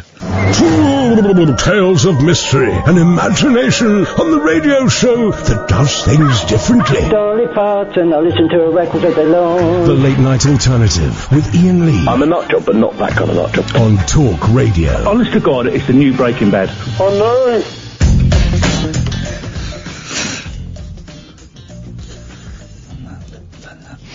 03444991000 is the telephone. And what you got, Catherine? This story about, you remember the other day we were talking about, a 6-year-old who got in a car and drove it down the street? Oh, yeah, I do. Some Australian kids have gone one better, although... They were doing it smoking a doobie. I suspect there's a dark vibe to this, right? Okay. 4 kids have driven 600 miles across Australia And I would drive 600 miles. after packing fishing rods and stealing their parents' car. How old are these kids? 14, 13 and 2 10-year-olds. Well, see, that's different because they drive tractors and off-road and quad bikes from the age of 5 over there. So that's okay. All right. And also these kids are serious about leaving home, so you've got to wonder what's going on at home. Yeah. Kids were spotted driving on Sunday after 3 boys and 1 girl stole 82 litres of diesel. So they would have got away with it if they hadn't pinched the diesel. Yeah, you idiots. Costing about £65 before being stopped by police.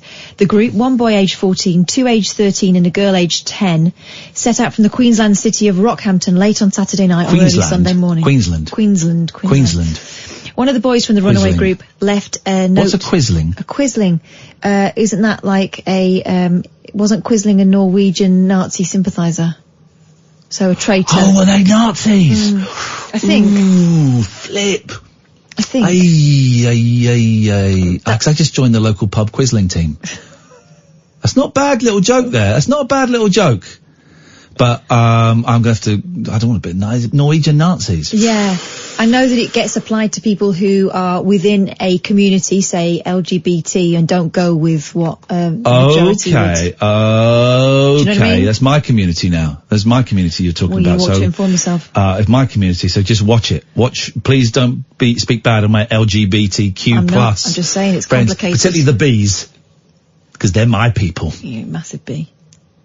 Yeah, I am actually, and I'm proud of it. Good. And I've got the flag of the pride flag tattooed on my D. Oh God. Yeah. Did I use a microscope? It's at half-mast at the moment, but I'm going to raise it when I get home. You done? I will be when I get home. And then I'll lower it again quite quickly after. Okay. I've cleaned it. Oh. Shall I carry on talking about these children, or should we change the subject? I think we'll carry on doing your story. Looking forward to this. This will be good. Here we go. Away you go. One of the boys from the runaway group left a note for his family which said he was leaving. Petrol station cashier at the Puma service station in Banana, Australia. Yes, it's a real place. Would you like a banana? You can't have one. It's a town. He reviewed CCTV of the incident, said the driver got the car got out and filled up before driving off. Yes, I suppose that's usual. The unnamed cashier said they drove in like normal. You can see the bloke get out of the car and start filling it up. I was tall as a 14-year-old. Well, he's really short. I was the one that would buy the booze. Here we go. He's really short. Yeah. Look, he barely even reaches the window. Then he just... Dirty little bugger! He sorted himself out. What? Got back into the car and drove off. No one else got out of the car, but it looked like he was talking to somebody else. Police have said when they first recognised the vehicle that was reported missing by the parents, they briefly chased it before the kids gave up, reported the Times. Darren Williams, a New South Wales police inspector, said the children locked the car's doors and refused to get out when police approached them. Yeah, that's fair enough. Don't talk to strangers. We all know that. It was later revealed that a 13-year-old boy was in the driver's seat. Williams said when we got there, they wouldn't open up. They've come under notice because of illegal behaviour doing drive-offs at petrol stations. The children were taken into custody at 10:40 p.m. Sunday evening and will face charges, according to police. Williams added, it's a pretty big journey. It's a long way for a person to do it, but I suppose a couple of cans of Red Bull and you're likely to do anything. Well. It's a long way, in excess of 100k from Rockhampton down to Grafton, so I couldn't imagine one person driving all that way. Police waited for the parents to arrive before interviewing the children. Okay, here's the question. Here's a question. It's often described as being a long way to get there, but where exactly is Tipperary? Is it in Ireland? It's in Ireland. Okay. It's one of those longing songs that the Irish sing when they're not at home. Oh, God. Okay. It's often considered to be a long way away because people will say from here to, but where is Timbuktu? Where is Timbuktu? Is that Egypt? No, isn't Timbuktu? Persia. Isn't it Ethiopia?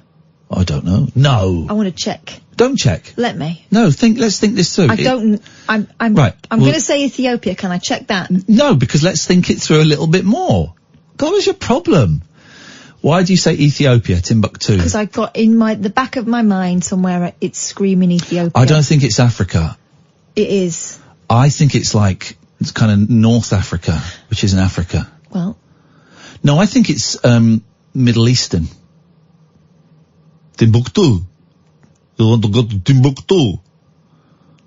Timbuktu. Stop saying it like that. Timbuktu. I mean... You want to go to Timbuktu because you many camels. Right. Okay, don't be... 500 shekels and your beautiful wife. Okay, God. Give me your beautiful wife. That's where they got the idea for the movie with Robert Redford, didn't they? Indecent Proposal. $1 million, yeah. Robert Redford was trying to get to Timbuktu in the Middle East. Who was the husband in that? Was that Woody Harrelson? Yeah. And Robert Redford was trying to get to Timbuktu, and the guy said, I will take you, but it will cost you 500 shekels and one night with your beautiful wife. And then what Robert Redford did, because he had a big beard and a jacket at the time, is he turned and looked and went... And people thought he was someone else. They thought he was Zach Galifianakis. And that's what Indecent Proposal is based on, the nod that Robert Redford gave to an Arabian man to let him sleep with his wife, Mrs. Redford, on the way to Timbuktu. We'll find out where Timbuktu is after these messages, guys. That really is going to keep people listening. 0344. Don't Google it now. I'm not. Well, you are. I'm actually not, look. Well, come off Twitter, because someone's going to tell you. They're not. I hate people. They tell you these things. I hate everybody. This is Talk Radio. Across the UK, online and on DAB. The Late Night Alternative with Iain Lee on Talk Radio.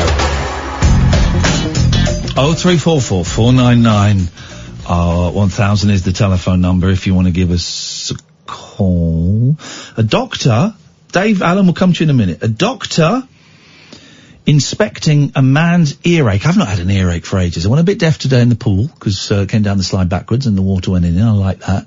Not had a proper earache for a good while. With a bit of cotton wool in there. I love that. A doctor inspecting a man's ear. Right, Kath, come and watch. Right, go. Hang on, don't look. You can't look yet. I've got to tell you when to look. Come round here and look. Keep your eyes closed. Now, look at this, what's coming out of his ear. Oh, my. It's a butterfly. Ooh. In his ear.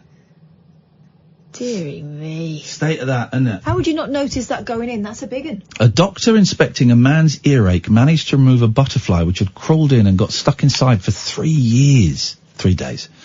Spine-tingling footage shows the doctor slowly pulling out the lodged creature, while the patient sits and watches the gruesome procedure on a screen. The insect was removed at a hospital in Ha Nam province, northern Vietnam. That is disgusting. The man had been complaining about ear pain and claimed that he felt an insect had crawled into his ear. After a quick inspection seen in detail on a monitor placed in front of the patient, Dr. Tuan found a tiny butterfly. That ain't tiny, inside the man's ear canal. That's about an inch, that one. Oh, that is disgusting. I hate people. I hate ears. I hate people. I have a friend who's a nurse, right? Yeah. And she was bathing a patient once. Yeah. And she said there was this smell around the patient's face that made her want to throw up. She knew there was something up, so she investigated up the nostrils. Do you know what she found? Poo. A massive dead daddy long legs and a big, you know those labels made out of ribbon you get in clothes? Right up the uter. It'd been up there for ages, covered in crap. Jesus. Good evening, Dave. Good evening. Every time I come on, you tend to preface it with, I hate people. Speaking of which. Yes, hello. Speaking of which, Dave. Hello to all the Omies and Polonies out there. There we go. Well done. Boner. Congratulations. Nice to father your lollies. Anyway. He's going for it. I love it. What you got for us, big fella? Bob Dylan. Oh, before that. I've got before that. How's your car? Oh, that was 700 quid's worth. I'm never going to see it again. Really? Yeah. What was wrong with it? Dave's car broke down just as he arrived to see the rabbit hole in London What was a wrong couple with of it? weeks Was ago. it was on fire? The electric to the power steering went and caught on fire. Flipping it. All right, go on. Dylan. Rubbish, isn't he? Yeah, I think, I'm wondering these days if it's the sort of Emperor's New Clothes thing, because all I hear from the gigs, I see clips of the gigs, and it's fairly awful, and all you hear from people at the gigs was there's a mass exodus about an hour in of people just going, I've had enough now. Yeah, that was us. An hour. Precisely an hour. Get out of the car park. I think I said to you, I last saw him about 10 years ago, and it just wasn't. I thought, never again.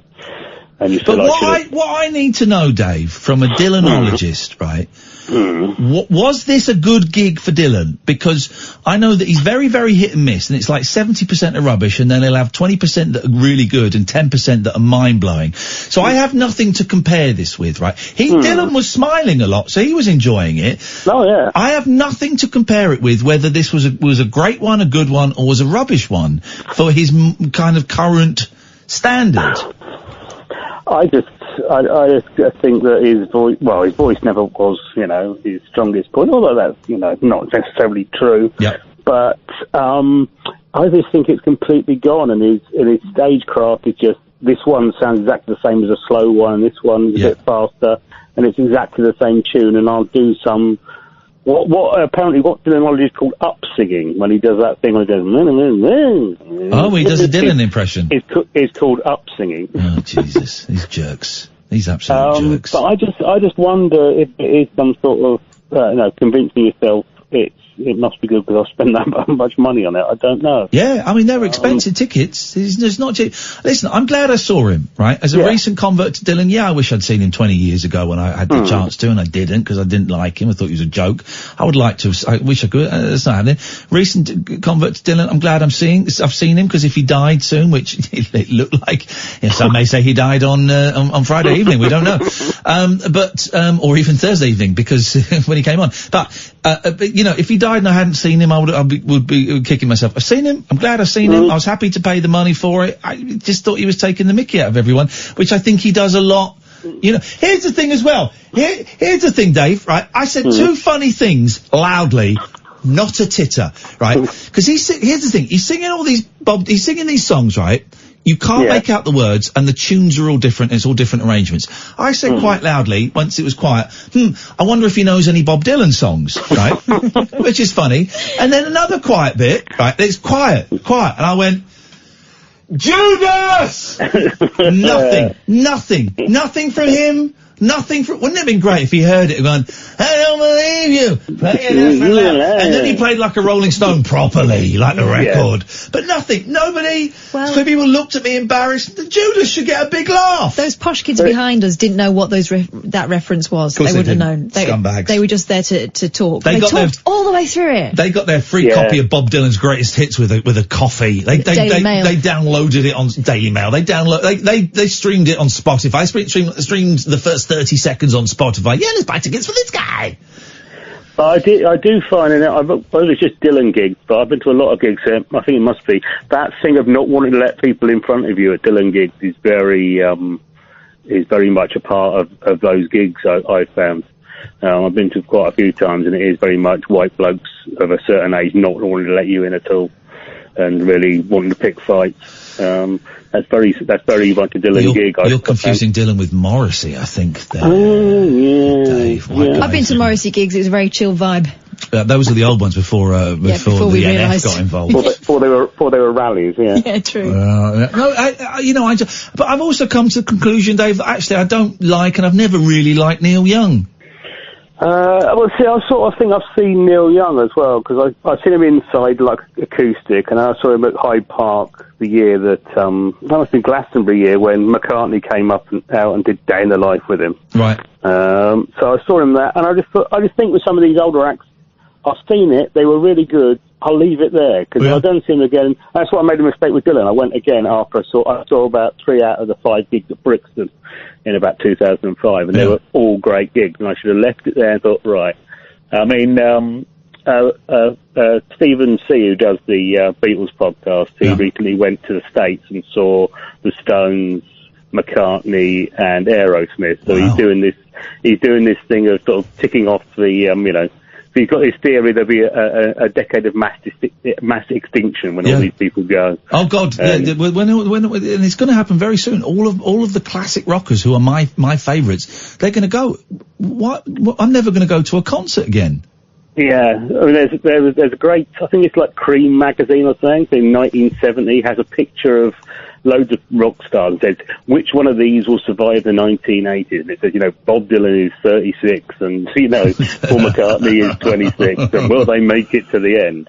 And a couple of them there were like Janis Joplin and Jimi Hendrix, so they didn't, but, they barely made it. But it's quite interesting. But, so there's a case of, you don't want to see these people, but you might want to see him because you might not have the chance ever again. I wish the last. I mean, I've seen Neil Diamond loads of times, 6, 7, 8 times. I don't know. And the last tour, I thought, I won't bother because he'll be round again. And I got, of course, that was it. This was the last one. He said, I'm not touring anymore. I've got Parkinson's. I'm out. I'm done. Well, see, Stephen again went to see Stevie Wonder. He played in Dublin recently, and apparently in the middle there was like a 20-minute DJ set while Stevie sat there at his piano, and the rest of the band just sat there.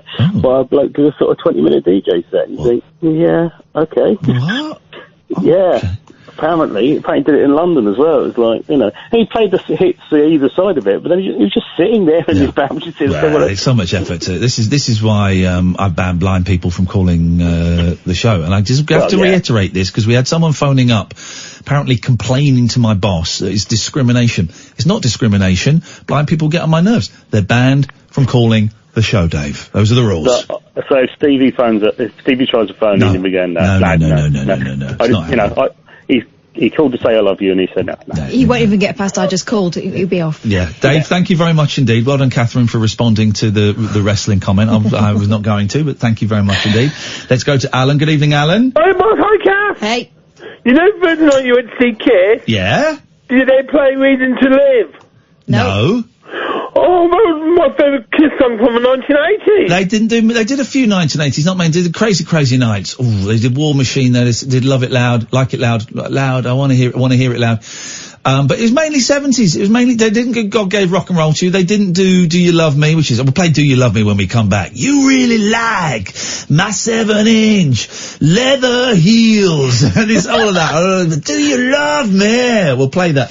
But they didn't play loads of stuff. But they also played loads of stuff. Yeah, they were great, Alan. They were great. And I also think that poor old Neil Young and Bob Dylan suffered as a result because we were entertained thoroughly. Yeah. And it's inspired us. The Rabbit Hole in Belfast on the 27th of July.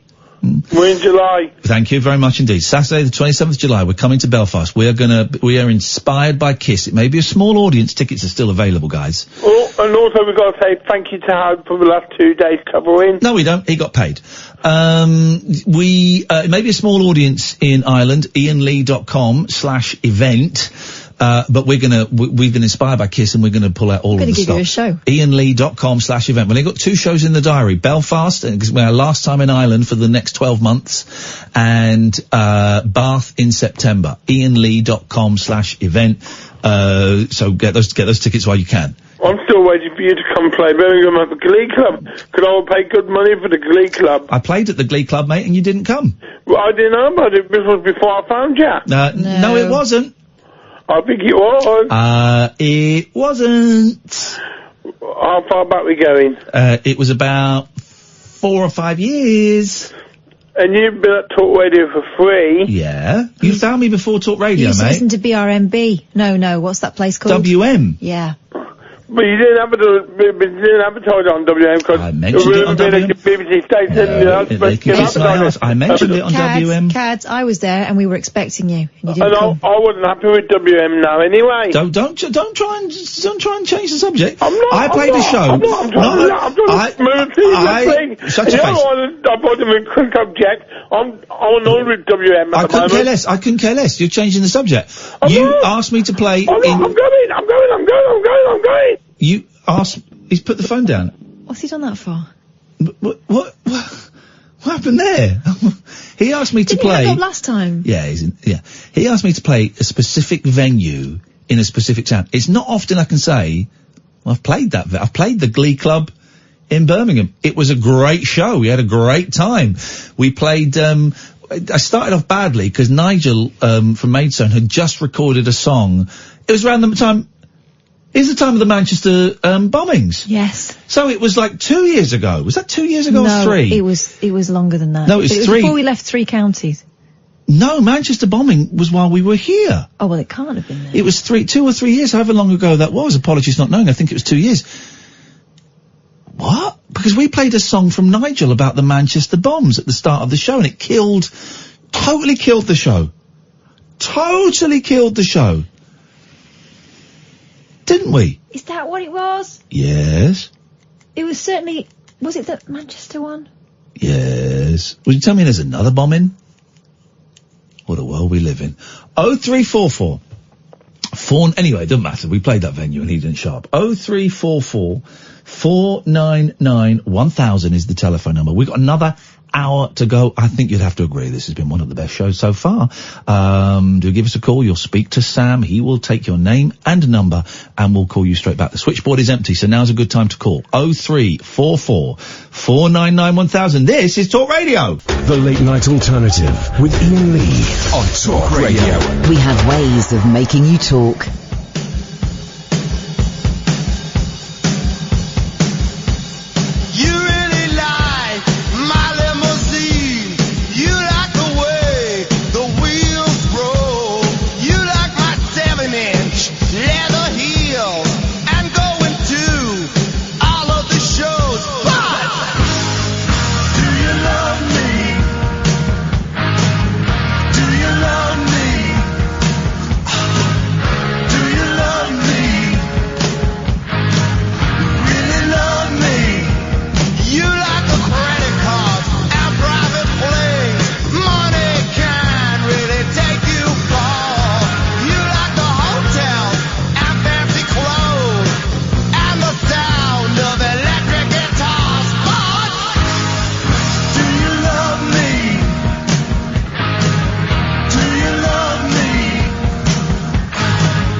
Go. Last hour of the first show of the week. 0344 499 1000 is the telephone number if you want to give us a call. Absolutely ridiculous band, but man, what a show! What a show! Firing rockets out of their guitars. Yes, all the time. All the time, Not shooting just at down the end. spaceships. shooting down spaceships with his guitar. That's what he was doing. Absolutely, because he's the spaceman, you see. Oh. You see, there was method in there. Madness. 0344 499 1000 is the telephone number if you want to give us a call. Now, this is a horny story. It's after midnight. Excuse me. It's after midnight. It's time for a horny story. You ready for a horny story? I'm always ready Let's for get a horny horny. story. Let's get horny, guys. Here we go. A mother-in-law has been slammed. Oh, not like that. On social media after she spooned the groom and held his hand in a death grip during an awkward family wedding snap. Oh no. The recently resurfaced photograph, which was posted to Reddit. I don't understand Reddit. It's like an old forum from the 90s. But the kids, all the 4chaners go there. The 4chaners. By an anonymous guest, captures a family as they pose outside the church after the happy couple's nuptials. But in the disturbing shot, a woman labelled the mother-in-law is seen with her leg wrapped around the groom while firmly grasping his hand. Can we come and look at the picture? It's... Because my mum's quite tactile. But no, she's got her groin, she's pulling his arm onto her groin. Oh my. What's she doing? She's pulling his arm onto her groin. She's grinding him.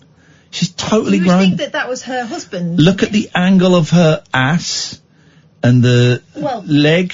Here's what I think's happening. I think she thinks she's working her ankles. Wankles. But what she's actually doing is, rubbing her privates against her new son-in-law's backside. One user said, nothing like firmly grasping your son's hand while spooning him on his wedding day. Getting her last kicks in, I guess. Oh, so it's his mum. No, son-in-law. If it's the mother-in-law.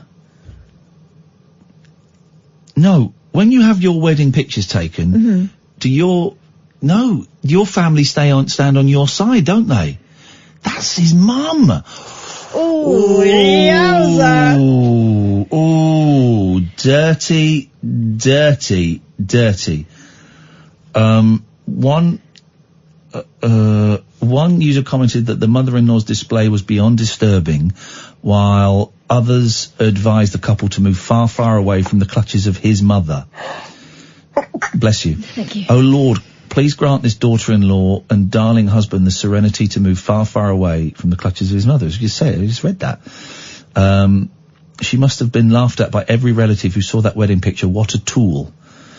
Others shared that they had similar photographs from their own weddings, with one Redditor, oh jeez, I hate the internet, revealing she has a picture of her mother-in-law in an identical pose. She revealed, lol, I have a picture of my mother-in-law doing the exact same death grip on my husband's wedding day. I suspect emotion got the better of her. No, that's inappropriate, that is wrong, we do not approve of that, we do not like that. That is not a cool thing to. Now, Nelly, if Nelly is listening, I'm calling in. I haven't got my bell. Hang on a minute. I haven't still got my bell. I haven't got my bell. I had to clear out of my bag and the bell. The bell got it. The bell, it was the, I can hear it. It's in there. There might be keys. No, there's definitely bell. Oh, there's a bell. Alright, Sport Billy. This is the first time we've done this. This is the first time we have done this. I haven't got the book. Yes, I have. Right, this is the first time we've done this. And all of our correspondents should be awake and should be listening to the show, because I'm putting a call out for a correspondent. Now, I'm a bit confused. We've got two correspondents down for this. So I'm saying Lely and Nelly. Lely and Nelly, you must call in now. This is a correspondent call for... Lely. And... Nelly. This is a correspondent call for... Nelly. And... Nelly. 0344 499 1000 is the telephone number. We wait and we see. And it's 10 minutes past midnight. They don't call in by 20 minutes past midnight. Shoom! They're off. They're off the books. Beautiful. It's as simple as that. Oh, I'm sorry. Oh, I'm sorry. You thought being a correspondent was going to be a piece of cake and you got to choose when you phoned in. I don't think so. It don't work like that. Yeah, sure, you can call in when you want to call in, but I get to call the shots around here. I'm the big guy. Okay? So you gotta call in. We're waiting for Catherine? Lely. And? Nelly. 03444991000. If they don't, 1 minute is gone already. This is what I'm talking about. If they don't call in, within 9 minutes, they are both off of the books. It's as simple as that. Who are these bell cheeses online who claim they're going to storm Area 51, which is where the UFOs are kept, the alien bodies are kept, the alien laser guns are all kept there. The autopsy. Despite the fact that everybody knows about it, and it's like a meme, a joke. They're all kept there because the government think, well, if we move it, we're going to get busted. If we move it at night time, someone's going to like shine a light on us or something, to flashlight they call it over there. But the people are going to storm Area 51. Now, some squares been saying, don't storm it, you'll get shot. Well, no. If 10,000 people storm it, yeah, maybe 5,000-6,000 people will get shot. Let's be generous. Let's say 7,000 people get shot. That's still 3,000 that get in there and get their hands on the alien technology. Unless, of course, they use alien technology to shoot, then we're in a whole different thing. So I'm totally up for this. I think people should do it. I'm tempted to go over there and stand at the back and report. Jailed for journalism. I'm tempted to go and be part of this scene. But who is involving it? Who is creating it? That's what I want to know. I know nothing about this. Is this an online phenomenon? Oh, it's a hashtag. All right. All right, so serious then. It's a hashtag. Where are you going? My earphones keep popping out. Headphones? Yeah. Although when I call my headphones, the boys tell me off and they say, no, they're earbuds. Oh, dear. So there's a man there wearing headphones. Where? There. No, he's not. There. Who's not? Oh, you mean the guy with earbuds? Jesus. Kids. Earbuds. Idiots. 7 minutes to go for our correspondent call out. When you talk about Area 51, it gives me a wry smile because it gives me memories of our local pub being taken over by, well, in some ways a maverick, in other ways a madman, who decided that he was going to turn, it's the posh, quite a posh looking one. You know that coaching inn we went to, where they do a nice fry up now? No. Well, in the olden days, it was a little bit of a dive. Anyway, we went there once. And in the basement, he made a club called Area 51. No, well, Swingers I've club. heard stories called Area 51. Imagine, here's the worst job you could ever do in your life. Right, the worst job. A cleaner at a swingers club. Oh, jeez. Ay. People don't take their own towels and stuff. Like, what would you take a towel to a swingers club for? You do to a nudist place. It's not. Yeah, but this is a swingers club. There's no towels. You don't take towels. Well, I wouldn't want to sit down there, would you? Well, they want to sit down there. They want to get pregnant from a stool. It's very niche. Sexual practice. I won't explain how it works, but you can imagine. Gosh. So he turned the downstairs into Area 51. What did that exactly entail? Well, 5 minutes to go, 6 minutes to go, by the way, Nelly and Lely. It entailed a lot of caging. Yeah. Some glow-in-the-dark aliens. Okay, those guys, yeah. I know those guys. Hazard tape. Yeah. A DJ booth in the ceiling. Right. Yeah. In the ceiling? Yeah. And the DJ was my mate's dad. It sounds wicked, actually. Oh, we had some fun times there, but it was it was a daft idea. Area 51. By the way, that Remy Nicole song I mentioned earlier on, that my boys know all the words to, about Woof, Grotbags, Biker Grove, and Sean Maguire in Grange Hill, it also has the line, buying naff jackets off your dad's mate Paul. And my 7-year-old today had to say, what are naff jackets? I always wanted one. Great. I always wanted one, and I didn't want a NAFCO one from the market. We got 5 minutes, NAFCO. Yeah, that was because you remember Stussy? Yeah. You could get Spliffy from the market. Wasn't Stussy, doesn't it say I am gay? Well, that's what they used to say about it, but that was just people that were wearing spliffies. I think, no, Stussy says I am gay, and is it Kappa? Aren't they having sex on Kappa? No, they're back to back. But if you look at it a different way, they're having sex on Kappa. Is it just through the eyes of a teenager, all this stuff? No, I'm sure. I've got to look at the Kappa logo. This is Talk Radio. After hours amusement for anarchists, air hostesses and jet-lagged Antipodeans. G'day, Cobbers. Can I crash on your floor? The Late Night Alternative with Iain Lee on Talk Radio. 0344 499 1000. We can neither confirm nor deny that the Kappa logo, if you squint or look at it in a certain way, looks like people having sex. We just do not have the evidence to back that up. We've got 2 minutes, and Lely and Nelly have not called in. It's our first correspondent call out, and they're not calling in, so they're about to get struck off, which means we'll be looking for. I mean, I never knew which one was which because they muffled so much. We'll be looking for a new Lighthouses and a new karaoke correspondent in exactly 2 minutes' time. Yeah. 0344 499 1000 is the telephone number. So we wait. I want to talk about. This is why I don't know which one it is. I want to talk about karaoke. Because there's this, Nelly has actually mentioned it before, this karaoke website. What's it called? Smule. That's what I'm saying, Smule. No, you're not Smule. Smule. I'm saying Smule. Don't say sh, say sm. I'm saying, alright, sm. Smule. Smule. Okay. So, how do you spell Smule? S-M-U-L-E. Oh, Smule. Right, okay. So, I'm a wicked guy. So we can go Smule, connecting the world through, it's a karaoke thing. Right. Can you do it live? Do you have to sing with someone else? Let's install it. I wanna, Smule. Love music with Smule. You can sing, right, I'm gonna install it on my phone. We're gonna do some live karaoke. Great. Maybe you could say it without the sarcasm. Great. That's better. See? Didn't know, did it? Hey, didn't know, you silly sausage. 30 seconds, we're going to lose 2 of our correspondents. Absolute shambles. Oh, well, yeah, I bet they're going around getting as much, money as they can, because they're like correspondents. We're correspondents. We're very Iain Lee. Jungle, Iain Lee.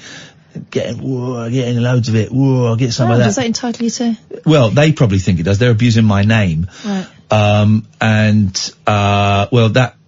honey, is going to end now because, time's up. We've just lost 2 correspondents. So we're looking for a Lighthouse correspondent. We're looking for a karaoke correspondent. They can, of course, phone in at a later date and beg for their positions. But they got to do some pretty heavy begging. So I'm installing this app, and it seems to be taking forever. Love music with Smule. You can sing and make music with friends and fans around the world. Karaoke, solo or duet with people across the globe. Sing duets with major artists like Ed Sheeran and Luis Fonsi. Sing Acapulco, solo, or with a group. Okay, well, I want to sing with Ed Sheeran. Where's the Ed Sheeran button? Here we go. So these people are live now. Let's go live. Let me log in. Let me log in with my Facebook. Here we go. We're going to get some live karaoke. Hokey pokey chokey on the karaoke. Tell us your birthday. Jeez, come on, man. When is my birthday? The 9th. 19. If anyone's done this app, by the way, 0344 499 1000, let us know. Logging in. We're logging into Smule. We're going to sign into the account. Here we go. So this is. Okay, why can't I hear them? Why can't I hear them? Hang on. Is it trick? Why can't I hear them? Well, I can see people singing, but I can't hear them. Is there like a... hang on a minute. Here we go. Here we go. But it's been out since 8 this morning, and I'm nervous to warm it up. Because it's now... Hey, a sweary man. Jeez. A sweary man. We had to dump that. There was a drunk man talking to a younger, very attractive but significantly younger woman.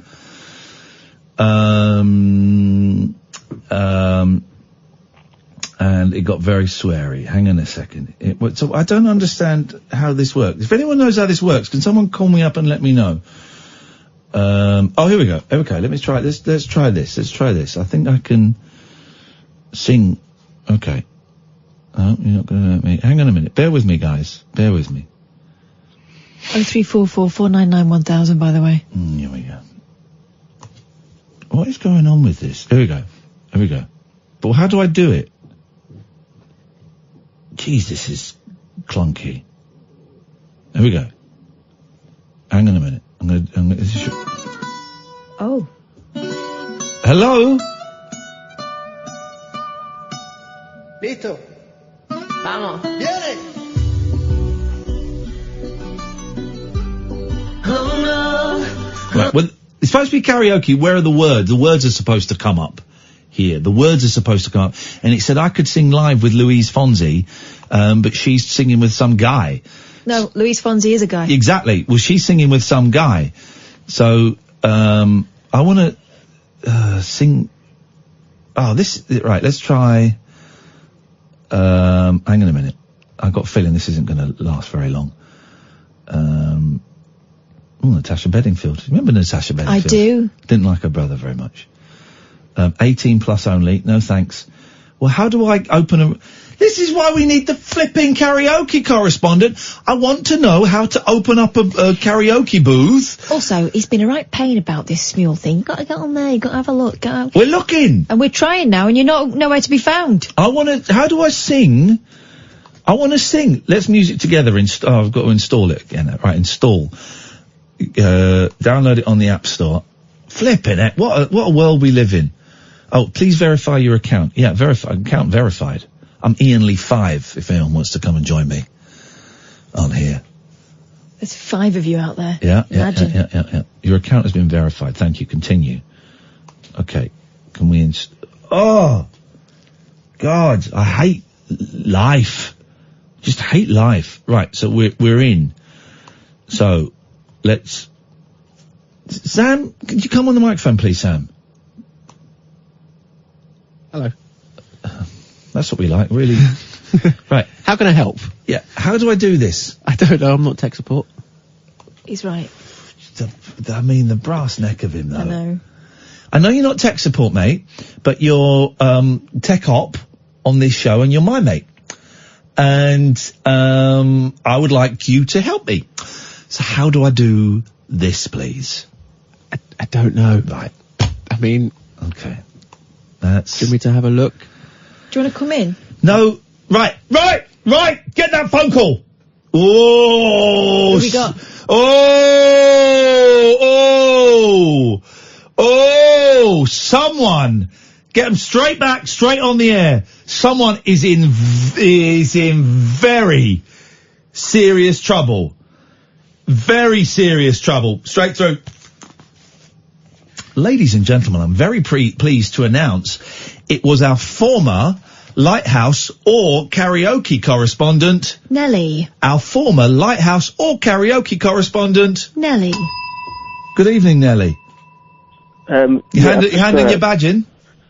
I don't know which one I'm handing in, to be honest with you. Well, which correspondent were you? And don't muffle it this time, because the words sound very similar. Which one were you? Karaoke originally, then you told me Lighthouse, and now I don't know where I am. I just woke up. Right. Woke up? What do you mean waking up this time of night? I've been up all day. I dozed off, woke up, and then I get a message saying, ringing up. 6 minutes ago you were supposed to ring me. We gave you a 10-minute window. Correspondent, it was our first correspondent call-in, because I want to do this Smule thing, Smule. Yeah, and, you didn't phone in within the allotted time. Now, if you can teach me how to do this, and make it sound interesting, then you might get your correspondent gig back. You might get it back. Which one? But you've got to tell me how to do this. I'm on the website. How do I sing the song? And by the way, the first person we went to dropped an F-bomb. So that is not good. So how do I sing a song? So, I think this isn't just a list of songs. You just open up and then... Actually, I've got an idea. Search for a song. Okay, right, searching for a song. I'm searching for the Monkeys. Here we go. Showing results for the Monkeys. Here we go. I found a song. Right, now what? Then it should give you an option of doing a duet or a solo or... Alright, clicking on the song. Here we go. Let's do this. But no, this is just a video of two people singing a song. So that's a previous recording of someone who's already done it. Correct. Right. You have used this before, right? Yeah. Do you do it on your phone or on a computer? I do it on my phone. Right, well, I'm downloading the app, but it's now taking a long time. If I go off Wi-Fi, maybe just go on my data. There we go, speeding it up a little bit. Here we go. Now we're at 61%, we're at 65%. We're doing it in fours, so that's 67%, so in twos now. Do you want a lighthouse fact or? Yeah, go on. So the first lighthouse that was in 1281. 1281? Yeah. What did they light it with? No, well, I don't know that bit, but the 1281 there was like a jerk off. There was a family who lived in the lighthouse with like the main lighthouse keeper. Right, and tell me, they were known as the Lighthouse family, were they? Was it on Ocean Drive? They lived on Ocean Thank Drive. Thank you very much for your call, Nelly. Good evening. Good evening, Nelly. Go back to sleep. Oh, man alive. This is Talk Radio. The Late Night Alternative with Iain Lee on Talk Radio. We'll get you talking. Okay, I've downloaded it on my phone. 0344 499 1000, by the way, is the phone number. I've downloaded it on my phone. I just want to sing. That's all you've ever wanted. It's all I've ever wanted. If you look at the people who are live, it's a very strange mix. Is it Pretty Girls and Strange Men? I mean, it's weird people. I mean, look at these guys. Look like they're mounting each other, which they might well be doing. And he looks like a murderer. Right, so continue as Iain. Right. We're going to log into this. Connecting Smule account with Facebook account. Music. Say like no kids and 18 plus. Is it some sort of pulling? Well, this is what I think mechanism. we're into. Okay, right. So, rock. We want to do rock. Tell us what you like to sing. I like to sing rock. I like pop. Quite a versatile entertainer, really. I like musicals. Yeah. And I like love songs. There we go. Right, that's the four. I've chosen those four. VIP 7-day free trial. Then £9.99 a week after. What? A week? No thanks. A week? No thanks. Right, so unlock a song. Find your favourite song to sing. I've got to unlock a song, have I? Right. Oh, here we go. We could be into something here. Headphones are recommended. Use headphones when singing to reduce background noise. Okay, skip that. Smule tips. I don't want an all-access pass. Preparing the studio. Testing. You'll need permission to turn on your microphone. Tap OK. Here we go. Allow it to... Yep, allow. Preparing... Here we go. Oh, here we go. Here we go.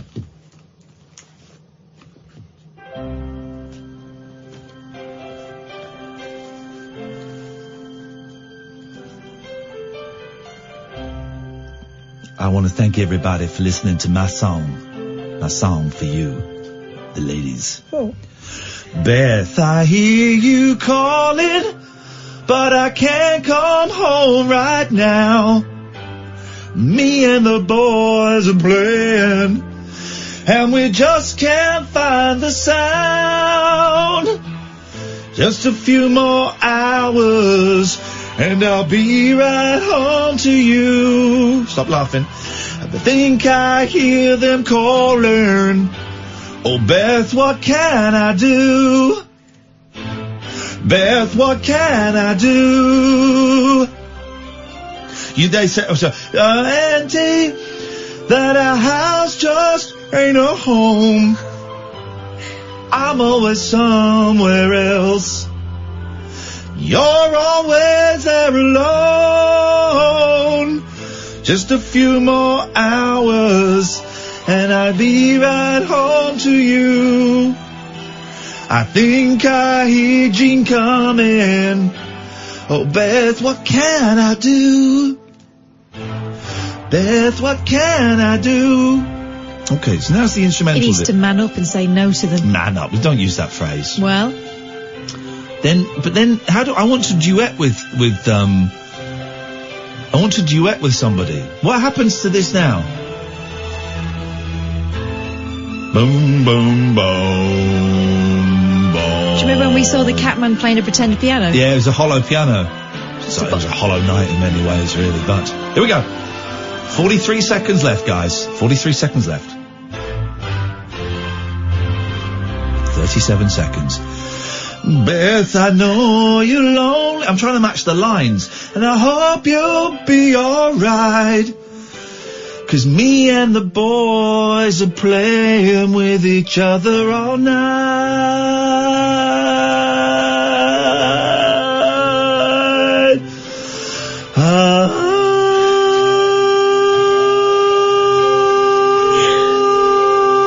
Beth, I love you so much, baby. I love you so much, baby. I love you, baby.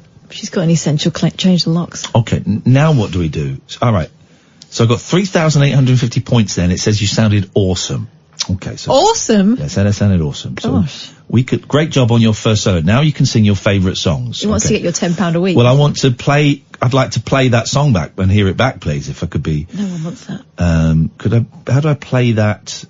You can now message in Smule. No, thank you. Pavarotti's invited me to join. Don't think so. I want to go live. Here we go. Is this a human being? Am I singing duet? I want a duet. Stop.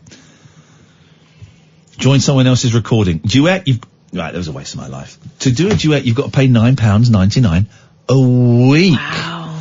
A week. That's some business model. A week. I can record something with someone who's, join someone else's recording. All right, here we go. Here we go. We're in. Here we go. This is joining someone's recording. Sing your part in blue, sing together in orange, okay?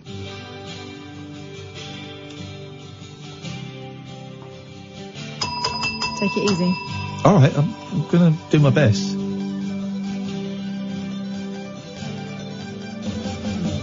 So this is with a real guy, but it's recorded.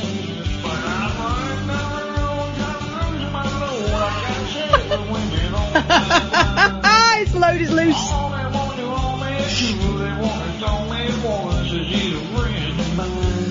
Take it easy, take it easy. Don't let the sand of your own wheels drive crazy.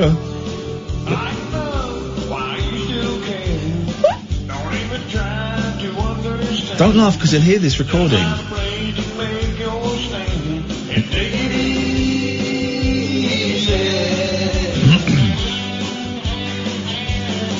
Well, I've been standing on a corner in Winslow, Arizona. It's such a fine sight to see. It's a go, my Lord, on a flatbed Ford, slowing down to take a look at me. I think I may have just found the best thing in the world.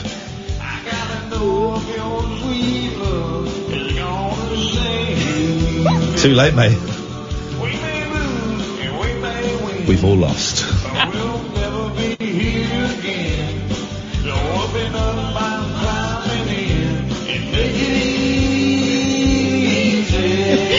In some ways, they've made it too easy. Here we go. That's my big break is coming here. My big old break. Gosh.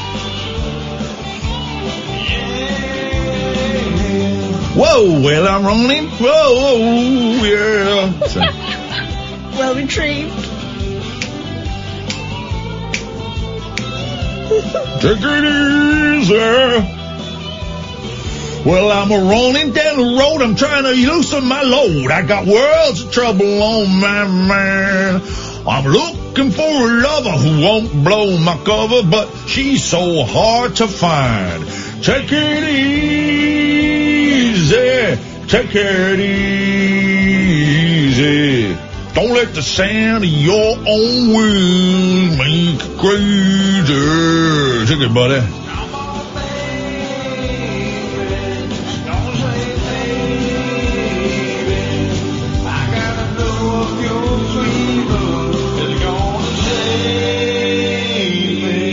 Makes it, he's brought a real darkness to this song that I didn't know existed. Needs saving.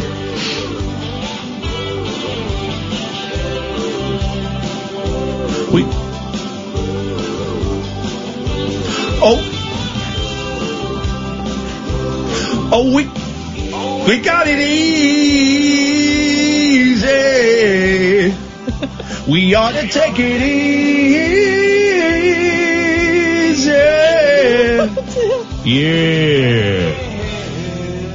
Yeah, man, one of those good country and western songs. All right, we can listen to it now. Oh, that was a lot of fun. Well done, guys. But we can also, here we go. Here we go. Oh, is it? Oh. Do my best. Oh, this is it. Right. Oh, they put a bit of echo on it. Well, I think I can put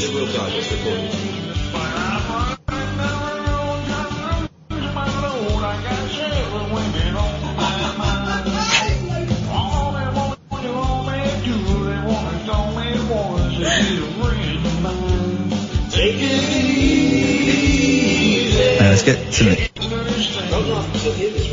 You'll hear this. You heard it. Don't let it me. Here's me.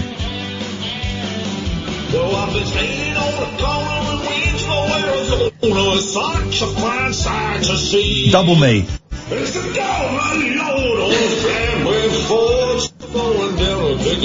I'm happy with that. Happy with that. Very happy with that. Enjoyed singing with Rebel Dude 7890. Yeah, follow that guy. Follow that partner. I'm following. Congrats. Okay, this is the rest of the show, and by the rest of the show, I mean until my contract runs out in March or sooner. Okay, we're gonna share that. We're gonna copy that link, and we're gonna post it here. If you wanna enjoy the vibes from there, then all you got to do is follow me on Twitter. And that is this is the greatest thing in my life. Let's take a quick break. This is Talk Radio. Dead of Night Discourse for disco queens. I'm related to Jedwood and Dolly Parton. Dairy farmers and distant fathers. Yeah, whatever. The Late Night Alternative with Iain Lee. Doing lots of things that we don't know about, we can't control. On Talk Radio. Yes, great.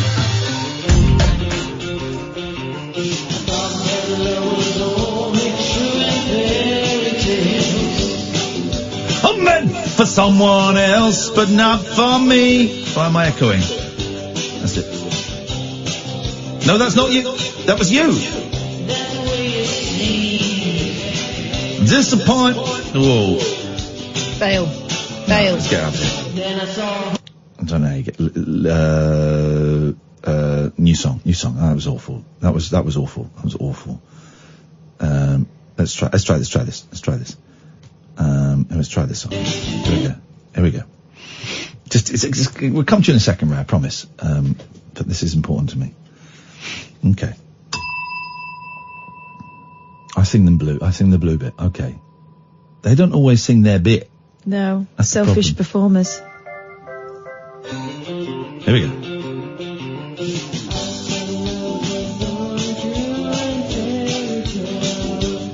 Scumbag. Where's Ray gone? I was about to go to Ray. I got bitten by a mouse the other day.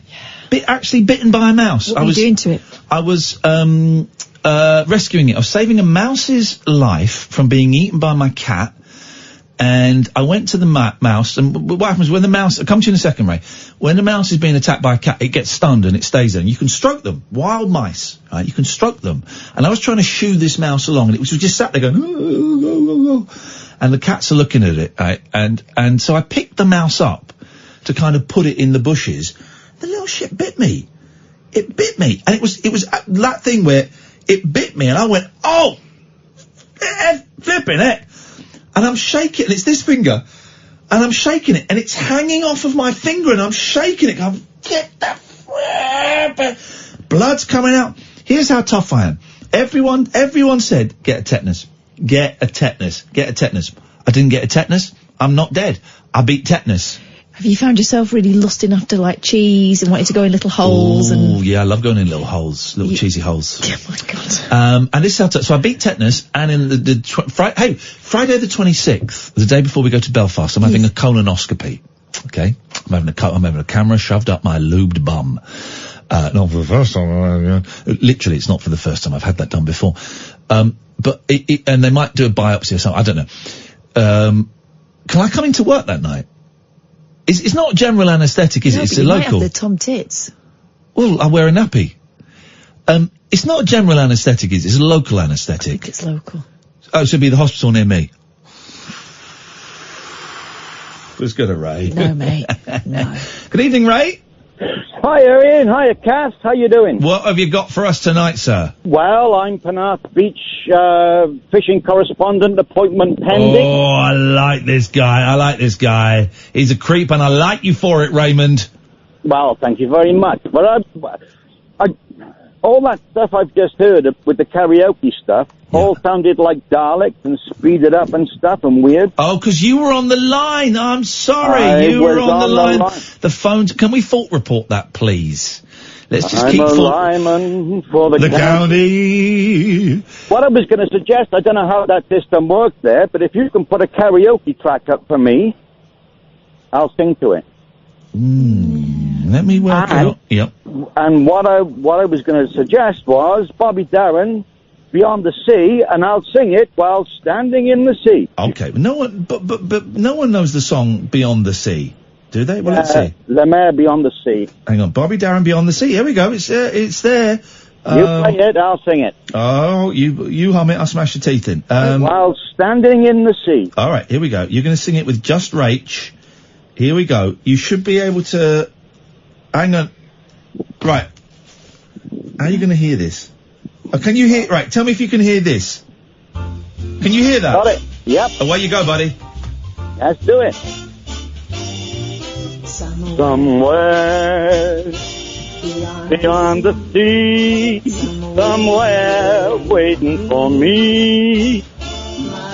My lover stands on golden sands and watches the ship that goes sailing somewhere beyond the sea. She's there waiting for me. If I could fly like birds on high, straight to her arms, I'd go sailing. It's far beyond the dark. That's enough of that. Thank you very much indeed. Thank you very much, Ray. I appreciate it. It's appreciated. But seriously, there is no need. Katherine, what have you got, please? Well. Oh, by the way, 03444991000. Last 10 minutes of the show. Give us a call. Why the hell not? Kids say the funniest things. No, they don't. But for the last 2 years, one young boy has been telling his parents something rather unsettling. Yeah. According to Australian TV presenter David Campbell, has he seen a ghost? His 4-year-old son Billy thinks he's the reincarnation of Hitler, of the late Princess Diana. Whoa! And he claims to remember details of her life. Here we go. The 45-year-old parent of 3 recounted the chilling tale in a column for Stella magazine, which he described as the weirdest thing he'd ever written. He begins by saying that his youngest son first started talking about the famous royal at the age of just 2, with the toddler pointing to an image of her on a card and exclaiming, "Look, it's me when I was a princess." Well, that's, okay. Despite not having been taught anything about the royals, Billy's strange comments continued and included one incident where he told his family about having a brother named John. Princess Diana's brother John died before she was born. Oh. And another where he mentioned his boys, i.e. William and Harry. Well, hang on. Did he say, my boys William and Harry? Well, let's ask his dad. Okay. He started to refer to his 2 boys, recalls David. When asked what boys, our then 3-year-old would say his sons. Okay, strange, but sure, mate. And if that weren't enough, the youngster also managed to accurately describe what Balmoral, the Queen's favourite residence, looked like, without ever having seen it for himself. Yeah. To a Scottish friend of ours, he claimed that when he was Princess Diana, he used to go to a castle in that kilted wonderland. He described the castle... the kilted wonderland? Yeah, he's writing Scotland. in a magazine, so he's writing... Scotland? Yeah, but he's an Australian. Who's ever described Scotland as a... I love Scotland. An Australian trying to sound florid. Kilted wonderland? Yeah. He described the castle as having had unicorns on it, and it was called Balmoral, the dad said.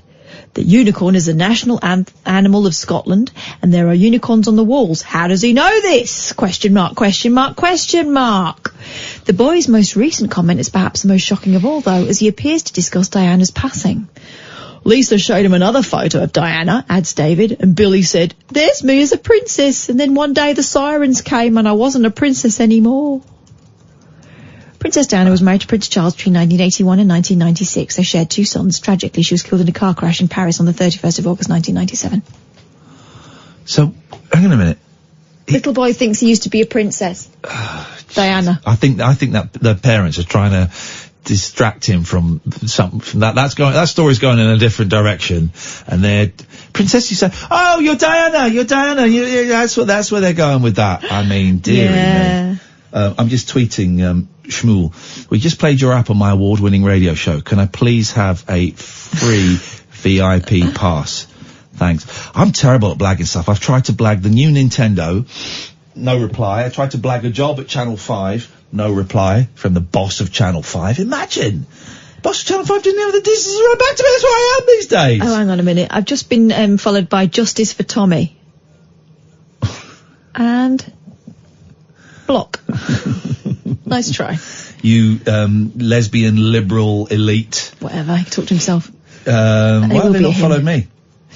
Because they'll pick on women first. Oh, yeah. I don't have any trouble with those guys. Here's the thing. I watched Jaws with my... Did I say this on air? Yeah. I said this, didn't I? No, I don't think I said on air. I watched Jaws with my 7 and 9-year-old. They've been obsessed about Jaws for about a year. And they keep, "Can we watch Jaws?" I don't think so, no. "Oh, can we watch..." And then at the weekend, "Can we watch Jaws?" And I went, "Yeah, you can." "Sorry?" "Yeah, you can watch Jaws." They cacked their pants at me saying they could watch it. What we don't have to. I said, "Yeah, you want to watch it? I've thought about it. Think the 7 and 9 year old enough to watch Jaws." How scary is it? So I don't remember. I've not seen it for 35 years. Because they used to show Jaws all the time, didn't they? They show it all the time in sort of the 80s on like Saturday night. Jaws, and I got bored of it after a while. And I said, "So we'll watch it together." They loved it. They absolutely loved it. We all sat there. We all jumped at the bit when they found Ben Gardner. We all, oh my God! And, they were terrified but thrilled. It felt like a proper grown-up film to them. They were amazed at all the smoking that was going on in it. There's not that much, there's only one S-bomb, I think, in it. And instead of, whenever there's a swear word in a film now, my youngest doesn't go, "Oop, there it goes." He just goes, like that. Disappointed. So we watched Jaws. And it was great. It was such a good film. It was so much better than I remember it. Absolutely brilliant. And the shark only looks rubbish for like the last 3 or 4 minutes. And the boys didn't pick up on it, actually. Up until then, the shark looks great. The last 3 or 4 minutes is a pony shark. But the film is, the acting is so good that you kind of buy into it. And then, of course, I put them to bed. 10 minutes later, the youngest comes in crying, "I'm scared. I'm going to have a nightmare about the film. Can I sleep in bed with you?" And I said, "No, you can go." And I said, "Come and get into bed with me now and we'll talk about it." I said, "You know, the dead guy you saw, it was a dummy. It wasn't a real boat. It was probably filmed, that bit was probably filmed in a swimming pool. None of it's real. It's all actors." And then the eldest came in. I sent them off. And of course they didn't have nightmares, but they're obsessed with it now. Obsessed. The next day they wanted to play Jaws. They were listening to the Remy Nicole album and turning every song into a song about Jaws and about sharks. I think that's the way they're working through the trauma. I think so. They were asking me questions about how they did it. Was it computers? I said, no, none of it was computers. They wouldn't have had computers. They spotted the crappy 70s green screen, because they're big fans of green screen. Come in, Paul. Talking Jaws. Showed Jaws to my 7 and 9-year-old on Sunday it would have been. And they loved it. Absolutely loved it. It's the only film, genuinely. Is this working? Where are we? Can you hear me, Mother? God knows, these studios. Hello, Earth Calling, is that side. The only film genuinely that gave me nightmares, and I was at uni, and I went with my then girlfriend, soon to be first wife. To the pictures to see it. Home Bay Odeon, now demolished. Yeah. And loved it, but really jolted by it. And I had a dream that night. We were living in the middle floor of a student house in our little bedroom, and I dreamt a shark with legs came up the stairs, but knocked on the door. It really freaked me out. Great film. Great film. It's great. I haven't seen it probably since I was about 12 or 13.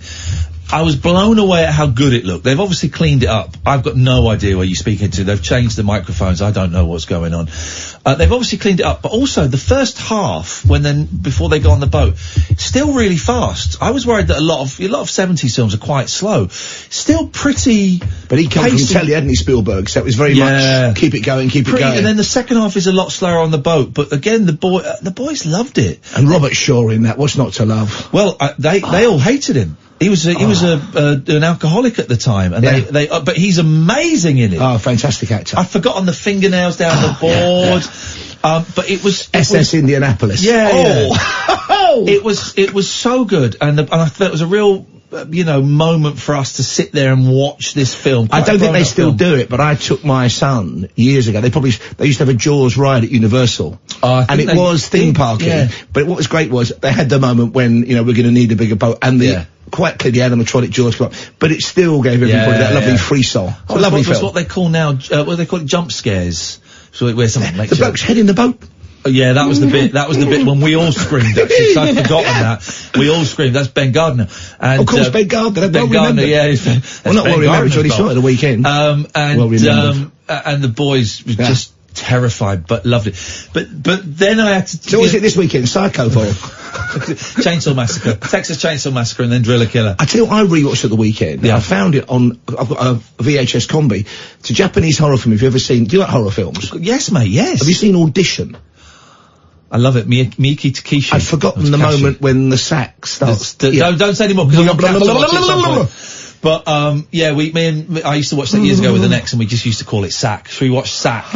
In it. He's nuts. He did, I think it's Miyuki Takashi. I'm getting confused with Beat Takeshi. He did a comedy horror musical called Happiness of the Katakaris, and it's about this family, and they inherit or they buy like a bed and breakfast in the middle of nowhere, and then like the residents just keep dying, but it's a musical. It's so good. I have to look out for that. Yeah, it's the only one of his. I've probably seen others, but can't remember the director's name. But he's great film. He's like, even by Japanese standards, he's especially dark. Yeah. You got until 58:20, Paul, so tell us what's happening on the show, please. Okie dokie. Well, until this week, we thought there were 7 on the whole of planet Earth. They found an 8th. We've got the geologist who discovered it. It's a volcano with a permanent lava lake. Okay, but it's down on the Sandwich Islands in Antarctica. It's about 700 feet across, constant temperature, 1,000 degrees Celsius. What they can't work out is the others are mainly in the Caribbean around that way. Yeah. They can't work out how it's working with all the ice unless the water's feeding it and keeping it going. But around the top, and it's spectacular, you can see some images. They found it via satellite imagery.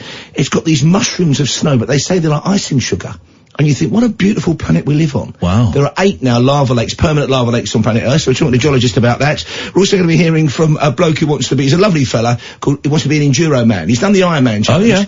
It will involve running from Marble Arch to Dover, 80 odd miles. Forget that. Swimming across the channel in his Speedos, no wetsuit, he wants to set the world record, and then cycling 181 miles from Calais to Paris. No. He's doing it for some great causes, but he's a lovely fella, so he's on the programme as well. We're back to 9:10, Paul Ross next, this is Talk Radio. This is Talk Radio.